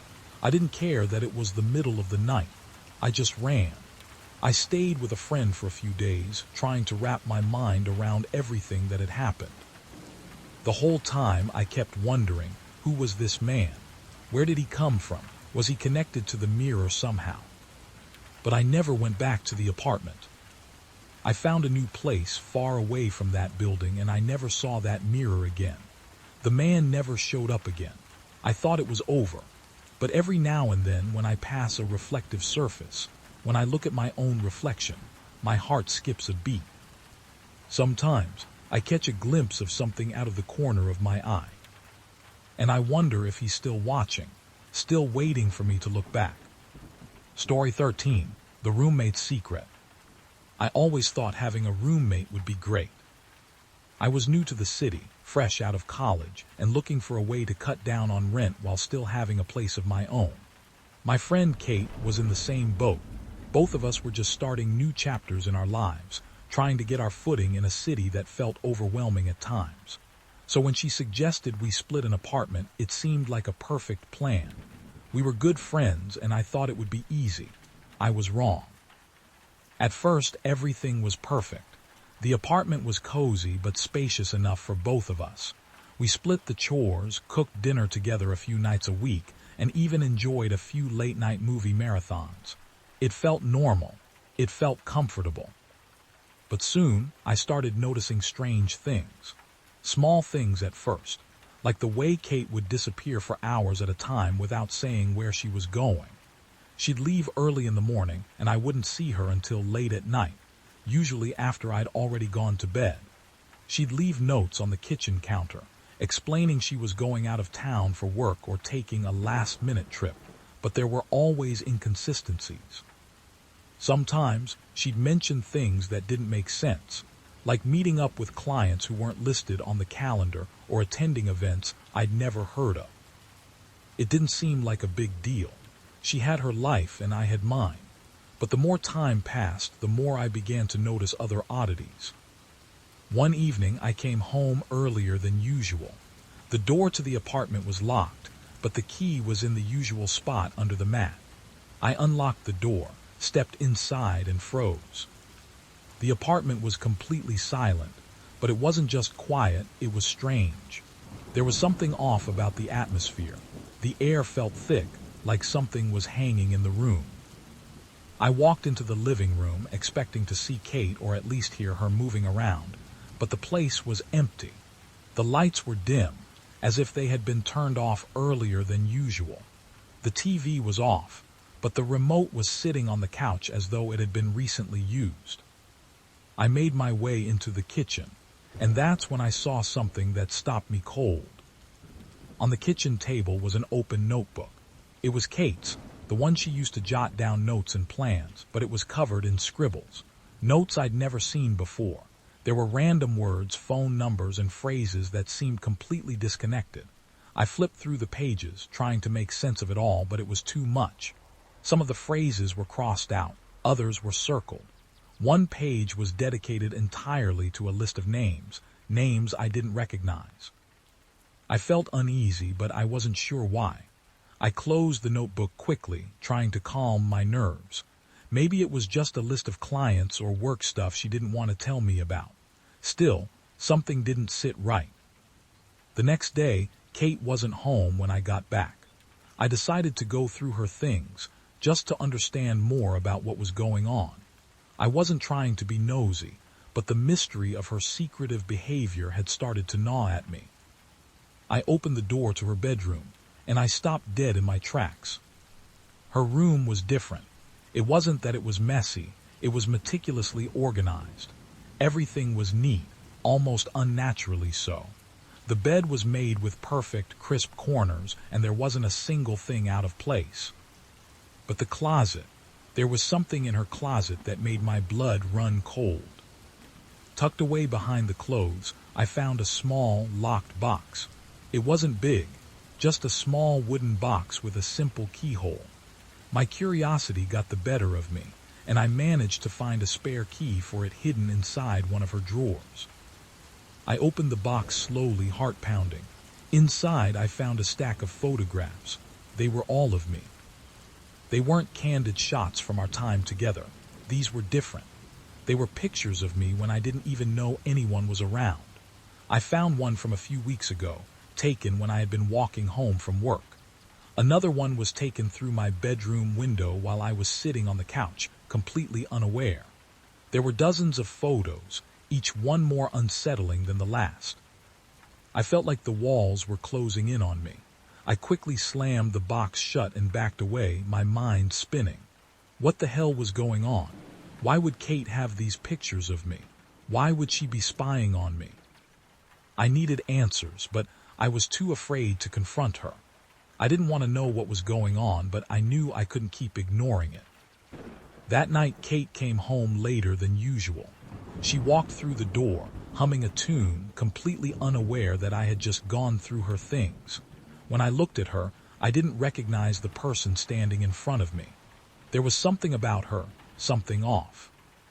"Hey," I said, trying to keep my voice steady. "I found something today." Kate froze. Her smile faltered, and for the briefest moment, her eyes flickered to the kitchen. It was like she knew exactly what I had found, and for a second, I could see the mask slip. But then, just as quickly, she covered it up with a bright smile. "What did you find?" she asked, her tone too casual. I could feel the knot in my stomach tighten. "Why are you keeping pictures of me? Why are you spying on me?" Her smile didn't waver, but I saw the briefest twitch of her jaw. She walked past me, not answering, and went straight to the kitchen. "You're just being paranoid," she said. "You've been watching too many of those crime documentaries again." I wasn't sure what to say. Her voice was calm, too calm. She was lying, but she wasn't giving me anything to work with. I could feel the tension in the room thickening, but I didn't want to push it. Not yet. That night I barely slept. I kept thinking about the pictures, the locked box, and Kate's strange behavior. I didn't know what to do. The next morning I woke up to something else. A message on my phone. It was from Kate. "I know you went through my things. I'm giving you one chance to forget what you found. If you don't, I'll make sure you regret it." I froze, my phone slipping from my hands. This wasn't just a coincidence anymore. Kate wasn't who I thought she was. She was hiding something, and now she was threatening me. I had to leave. I had to get out of there. But before I could gather my things, I heard something from the living room. A faint sound, like the creak of a door opening. I looked toward the hallway, my heart pounding. Kate was in the kitchen, but I swore I heard someone walking toward me. Slowly, I stepped forward. And then I saw it. Standing in the doorway was a figure, tall, thin, and familiar. Kate. But it was Kate. She was wearing the same clothes, her hair the same, but there was something wrong about her.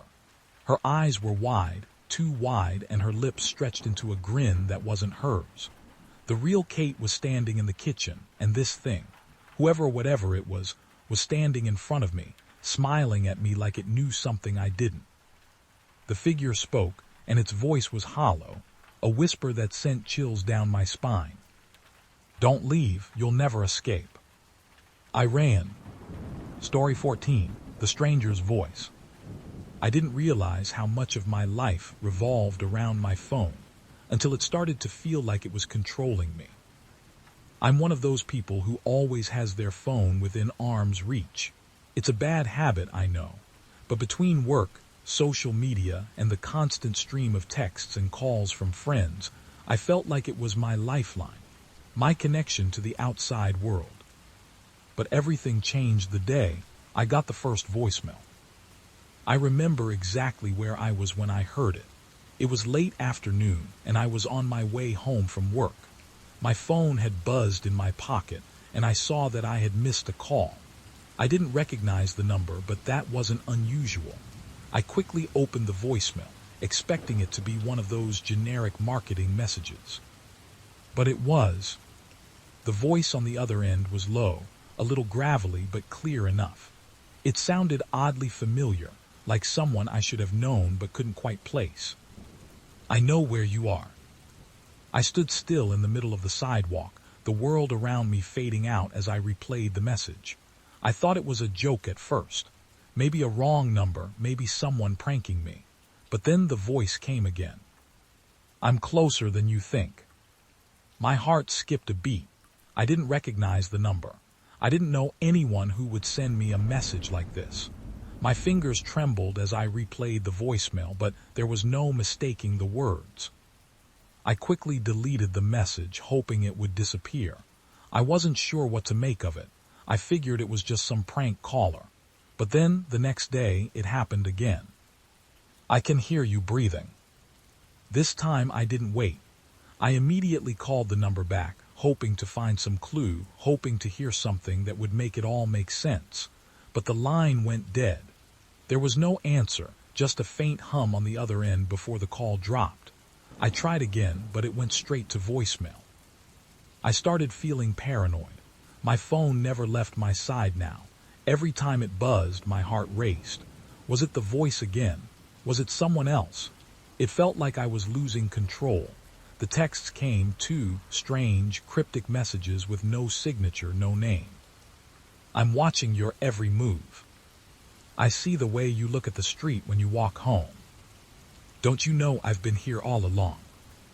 I tried to block the number, but it didn't help. A new number would call, leaving the same voice, the same chilling messages. It was like the caller knew everything about me. They knew where I worked, where I lived, how I took the bus home. But they never told me who they were. I started avoiding my normal routes. I took different streets home. I stopped checking my phone in public, but nothing I did helped. I couldn't escape the feeling that someone was watching me, someone who knew me better than I knew myself. Every time I thought I was safe, I'd get another voicemail. "I saw you today. You looked beautiful." "I'm closer than you think. You won't get away from me." The messages kept coming, more frequent now, more urgent, as though the person was growing closer. I couldn't sleep. I couldn't eat. I was jumpy all the time, my nerves frayed. Then one night, I got a message that made my blood run cold. I had been sitting in my living room, just trying to relax when my phone buzzed. It was another voicemail. But this one was different. There was no message, no words, just the sound of breathing, slow, steady, and too close. I froze. It was as though the person was standing right next to me, their breath heavy and slow in my ear. The hairs on the back of my neck stood up. I quickly looked around the room. The apartment was dark, quiet. The only sound was the hum of the refrigerator and the pounding of my heart in my chest. I grabbed my phone, my hands shaking, and called the police. I explained everything, the calls, the texts, the messages. They said they'd look into it, but honestly, I didn't think they would. I didn't think they'd take it seriously. But that night, something changed. I woke up around 2 a.m. to the sound of my front door creaking. At first, I thought it was just the wind or maybe the building settling. But then I heard it again, the unmistakable sound of the door moving, as though someone was testing it. I jumped out of bed, my heart in my throat, and rushed to the living room. I checked the door. Locked, bolted, but the fear was there. I felt it, that unmistakable sense of being watched. I checked my phone. Another voicemail. The same breathing sound, but this time I heard something else. A faint whisper, like someone was speaking just below the level of hearing. "I'm in your building." I couldn't breathe. I was paralyzed, my mind racing as I tried to make sense of it all. How could this person know where I lived? How could they be in my building? I had checked the doors, the windows. Everything was locked. I spent the next few hours in a haze of panic. I stayed awake, my phone in hand, every light on, just waiting for something to happen. By morning, I was exhausted. I couldn't take it anymore. I decided to leave, go stay with a friend, find somewhere safe. But when I went to the door, I saw something that stopped me in my tracks. There on the doorknob was a note. It wasn't something I had seen before. It wasn't a message from the caller. It wasn't even a letter. It was just a single sentence, written in bold black letters. "You'll never be alone again." I ripped it off the door, my mind spiraling as I tried to make sense of it. But I didn't need to understand. I just needed to get out. I called a cab, packed a bag, and left. I stayed with friends for a few weeks, but the calls never stopped. No matter where I went, no matter how far I traveled, the voice followed me. It wasn't just a voice anymore. It was like a presence, a dark shadow that followed me wherever I went. I'd hear it at night, in my dreams, in the silence. And no matter how many times I blocked the numbers, no matter how many times I tried to disappear, it would always come back. The voice. "I'm closer than you think." I can still hear it. And I wonder, deep down, if it'll ever stop. Story 15. The Unseen Guest. I never thought I'd be the kind of person who believed in ghosts. I've always been skeptical, science and logic over superstition, that's my mantra. But I learned quickly that you can't always explain things away. Sometimes there's something else. It started in my new apartment, the one I moved into after I'd gotten a job in the city.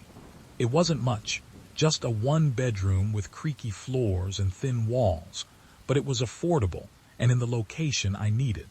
I was happy enough with it. But then the noises started. At first it was small. A tap here, a scrape there, things I could dismiss as the house settling. I told myself that I was just getting used to living in a new place. But then it happened again, and again. Noises in the middle of the night, footsteps in the hallway when I was alone, the sound of someone knocking lightly on the door when no one was there. I thought I was losing my mind. My anxiety had always been a bit of an issue, so maybe this was just me projecting. But the longer I stayed in the apartment, the harder it was to ignore the feeling of being watched. One evening, after a long day at work, I was sitting on the couch, scrolling through my phone. I heard the sound again, the unmistakable creak of the floorboards behind me. My head snapped up and I turned around quickly. Nothing. The room was empty, just like it had been a moment before. I tried to brush it off. Maybe I was just tired, too caught up in my own head. But then I heard the sound again. This time it was louder. A distinct shuffle, followed by the unmistakable sound of a door creaking open. My pulse quickened. I stood up, my legs shaky. I didn't know what was happening, but I couldn't ignore it any longer. I cautiously walked down the hallway toward the sound. The apartment was eerily quiet now. The door to the bathroom was open, just a crack. I peered inside. There was no one there. I checked the whole apartment, bathroom, bedroom, kitchen, even the closet, but there was no one. Everything was in its place. No signs of forced entry, no indication that anything had changed. But the feeling of unease hadn't left me. I locked the door behind me, feeling the cold weight of something I couldn't explain, something unseen, lingering in the shadows of my apartment. Over the next few weeks, the occurrences grew more frequent. Sometimes I'd hear footsteps in the hallway while I was in the shower. Sometimes I'd wake up in the middle of the night to the sound of whispering. At first, I convinced myself it was just the wind or maybe pipes creaking, but it was always too real, too present, and always when I was alone. One night, I decided to get to the bottom of it. I set up my phone to record audio in the apartment overnight, hoping to capture some kind of explanation. I didn't expect to find anything, really. Just a way to prove to myself that I wasn't going crazy. The next morning, I woke up to a startling discovery. I played the recording back, and at first it was silent, just the hum of the air conditioner in the background. But then, about an hour in, there was a shift. A low murmur, just faint enough that I almost missed it. A voice, one I didn't recognize, speaking softly but unmistakably. "You're not alone." My heart pounded in my chest. I rewound the audio, playing it again. The voice was still there. I felt the color drain from my face as I listened, not just to the voice, but to the unmistakable sound of footsteps in the background. There was no explanation, no logical reason for it. I had been the only one in the apartment the night before, and yet the voice was there, clear as day. I felt a cold sweat break out on the back of my neck. I didn't sleep that night. I couldn't. I spent hours lying in bed, listening to every creak and crack of the apartment, convinced I wasn't alone. Every sound, every whisper felt amplified. Every footstep in the hall was like a drumbeat in my ears. The next day, I called the landlord. I didn't mention the voice, of course. I didn't want to sound crazy, but I did ask if anyone had lived in the apartment before me. "Yes," she said, her voice too cheerful. "It's been rented out several times over the years. I think the last tenant was in there for a few months." "Anything strange ever happen in the apartment?" I asked, trying to keep my tone casual. She laughed lightly. "Oh, just the usual. People say the building is a little old, and sometimes the plumbing gets weird, but nothing out of the ordinary." I hung up, feeling more unsettled than before. That night I stayed up even later, watching the shadows in my apartment. I couldn't shake the feeling that something was there, watching me. And then I saw it. I had been sitting on the couch, watching TV, when I saw the figure in the corner of my eye. It was quick, almost imperceptible, like a shadow moving against the wall. But there was someone there. Someone I couldn't see clearly, but I could feel them. The air felt heavier, colder. I jumped to my feet, spinning around, but of course there was nothing. The room was empty. But the feeling of someone watching me stayed. The next morning, I gathered the courage to check the closet. I had avoided it for days, but I knew I couldn't keep running from it. I opened the door slowly. Inside there was nothing, but something was off. A small piece of paper was stuck to the back of the closet door. It wasn't something I had put there, that much was clear. I reached up and pulled it down, my hands trembling. The note was simple, written in neat, tight handwriting. "You can't escape. I've always been here." I dropped the note, my mind racing. The words felt like a threat, but they also felt familiar, like something I should have known. I didn't know how long it had been there, but the feeling that something had been watching me, waiting for me to find it, was overwhelming. I couldn't stay in that apartment any longer. I packed up my things and moved out, trying to shake off the feeling of eyes on me. I couldn't explain what happened, but I knew one thing for sure. The apartment had never been empty. Story 16, The Forgotten Door. It was supposed to be a normal move into a new apartment, just like every other time I had moved before. I didn't expect anything strange or unsettling. It was supposed to be a fresh start, a clean slate. But I should have known there's always something you miss. Some detail you don't see, something you forget. And what I forgot this time was the door. When I first toured the apartment, everything seemed perfect. The space was charming, a little worn around the edges, but comfortable enough. It was located in a quiet part of the city, with old brick buildings that had a lot of history. The landlord was an older man, nice enough, who showed me around and pointed out the amenities. But it was something he didn't show me that caught my attention later, something I hadn't noticed until I started moving in. There was a door in the hallway just off the living room. It was small, unassuming, and almost hidden behind a coat rack. At first, I thought it was a closet, maybe a utility closet, but when I tried the handle, it didn't open. It was locked. I thought nothing of it. It was just an old, locked door. Maybe it led to storage. Maybe it was just a leftover feature of an older apartment design.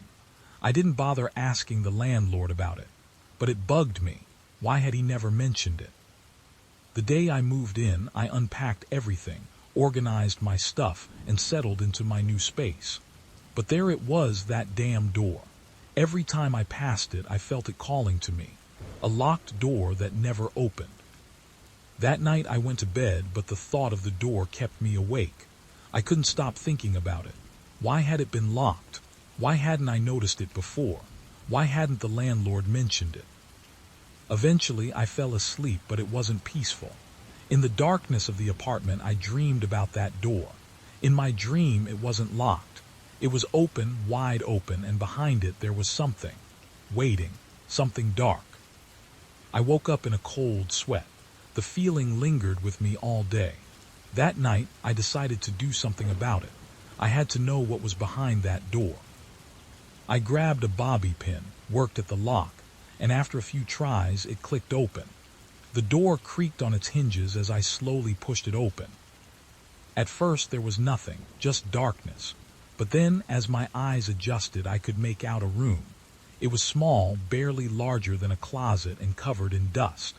The air was thick with mildew, stale and uninviting. But what stood out the most was what was on the floor. A pile of old, yellowing papers, a stack of photos, piles of forgotten things. I stepped closer, unsure of what I was looking at. I bent down to pick up one of the photos. It was a picture of the apartment, the exact same one I was standing in. But in the photo, the living room was empty. It looked abandoned. The furniture was covered in white sheets, like something you'd see in an old, forgotten house. I looked closer. There was a figure in the photo, a person, just a silhouette standing in the corner of the room. I could barely make out the face, but the presence was unmistakable. It was like the figure had been placed there intentionally, deliberately hidden in the frame, as though it was waiting to be found. My heart began to race. I picked up another photo, and then another. Each one showed the apartment from a different angle, but there was always the same thing, the figure lurking in the background. I backed out of the room, my hands trembling. I didn't want to be in there anymore. I closed the door behind me, locking it again, and tried to shake the image of the figure from my mind. But it wouldn't leave. It followed me. I kept seeing it in my mind's eye, that dark silhouette lurking in the corners. I told myself it was just an old photograph, just some weird, creepy old decoration that had been left behind by the previous tenants. But the more I thought about it, the more I couldn't shake the feeling that there was something wrong with the apartment. That door, the figure. I tried to go about my days trying to forget about it. But every time I walked past that locked door, the memories flooded back. The figure in the photos, the darkness behind the door. Then one night I was sitting in my living room watching TV when I heard it, a faint knocking sound coming from the hallway. At first I thought it was the plumbing, maybe just the pipes settling. But it was too rhythmic, too deliberate. Knock, knock, knock. I froze, the hairs on the back of my neck standing up. I glanced over at the hallway, the locked door still standing there just as I had left it. The knocking continued, growing louder. Knock, knock, knock. I stood up, my pulse pounding in my ears. I moved toward the hallway, my body stiff with fear. Every instinct in me screamed to turn around, to leave, but I couldn't. I had to know. I had to see. I reached for the door. My hand shook as I turned the handle. It opened easily. The room inside was the same as it had been the last time I looked. The dust, the mildew, the forgotten things. But this time the pile of photos was gone. The room was empty, save for one thing. A figure stood in the corner, facing the wall.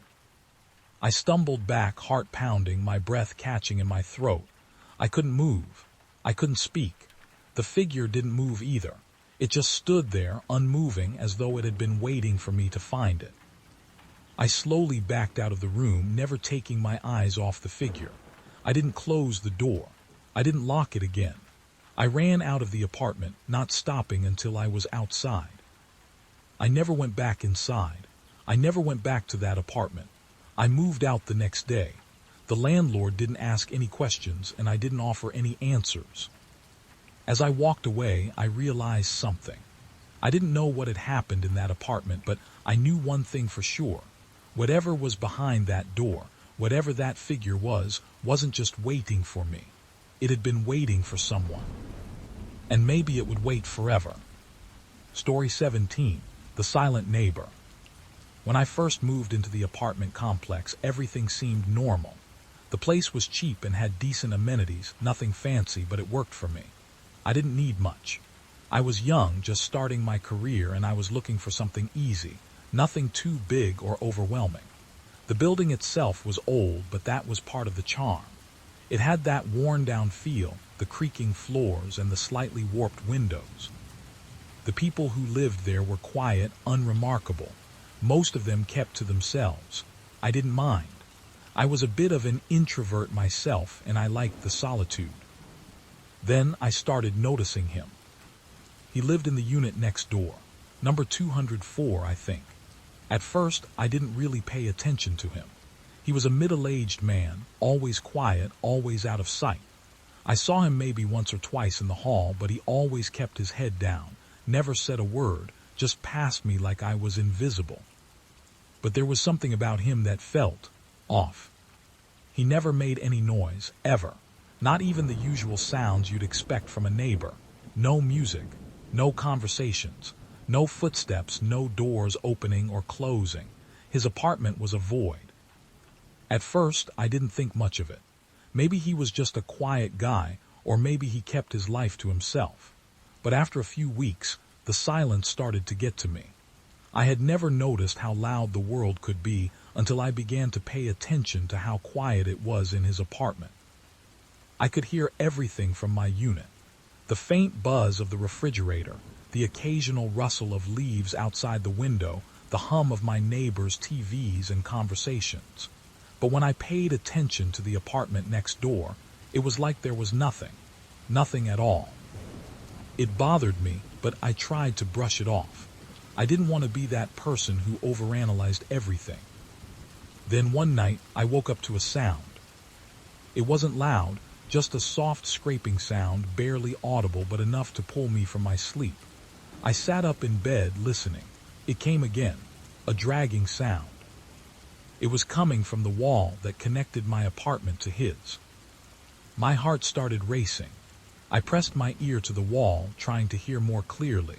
The sound was rhythmic, almost like something heavy being moved across the floor. I couldn't explain it. What was he doing? Was he moving furniture in the middle of the night, or was it something else? The sound stopped as suddenly as it had started, leaving me in the dark, my mind racing with possibilities. I tried to shake it off, but the thought wouldn't leave me. I didn't know what had happened, but I couldn't stop thinking about it. Why was he making that noise? And why at this hour? The next day, I decided to confront him. Maybe I was just being paranoid. Maybe it was nothing. I knocked on his door. There was no answer. I knocked again, a little louder this time. Still nothing. I pressed my ear to the door, expecting to hear something, anything, but it was completely silent. No footsteps, no sounds of movement, nothing. I left after a few minutes, feeling stupid, but something in the back of my mind told me something wasn't right. I couldn't quite put my finger on it, but the silence felt wrong. It was like he wasn't even there. Days went by, and I tried to go back to my usual routine. But the more I thought about the neighbor, the more unsettled I became. I noticed little things. The blinds on his window were always closed, no matter the time of day. I never saw him leave the apartment. I never heard a car pull up or leave. It was as if he never went outside at all. One night, as I was watching TV, I heard it again. That dragging noise. It was louder this time, more insistent. I couldn't ignore it. I stood up, pacing around my apartment, trying to think of an explanation. Was he moving furniture again? Was he sick? Was he in trouble? The noise didn't stop. It dragged on for what felt like hours, growing louder and louder, until finally there was a loud thud. I couldn't stand it anymore. I grabbed my phone and called the landlord. I was shaking when I spoke to him, but I explained the situation. The landlord assured me that he'd send someone to check on it. But when they came, they couldn't find anything. They knocked on the door, no answer. They checked the apartment. Everything was normal. No strange noises, no signs of disturbance. Nothing. They chalked it up to me being overly sensitive. I wanted to believe them, but deep down, I knew something wasn't right. Then one night it happened. I woke up to the sound of a door opening, faint but distinct. I immediately checked the time, 3:47 a.m. The apartment next door had never made noise at night before, and I hadn't heard anyone leave or come back. I waited, my heart pounding as the door creaked open and closed again, followed by slow, deliberate footsteps down the hallway. I froze, straining to hear. It was too late for anyone to be out. Everyone in the building should have been asleep by then. I jumped out of bed and ran to the door, pressing my ear against it. Through the thin walls, I could hear him. No, something else, moving around in the hallway. It was like someone was walking, but there was a strange, dragging sound. Like something was scraping along the floor with every step. I stood there, heart pounding, too afraid to open the door. And then the footsteps stopped. I waited in silence for what felt like an eternity, my hands trembling, my breath shallow. When I finally opened the door, there was no one there. No sign of anyone. The hallway was empty. But something felt different. The air was heavier, thick with tension. Something had changed. It was as if whatever had been lurking in the hall had just moved into my apartment, waiting for me. I walked back to my room, trying to shake the feeling that I wasn't alone. The hair on the back of my neck stood on end, and I couldn't breathe. Every shadow in the apartment seemed to be watching me. I didn't sleep that night. The next morning, I left the building as soon as I could, too scared to stay any longer. I moved out the very next week. When I asked the landlord if anything had happened with my neighbor, he just shrugged it off. There was nothing wrong, he assured me. The man had left suddenly, packed up and vanished. There were no complaints. He just disappeared. No one knew where he had gone. But I knew something had been wrong. The silence, the dragging noises, the way everything about that apartment felt wrong. The thing that haunts me most is this. I'll never know for sure who or what was living next door.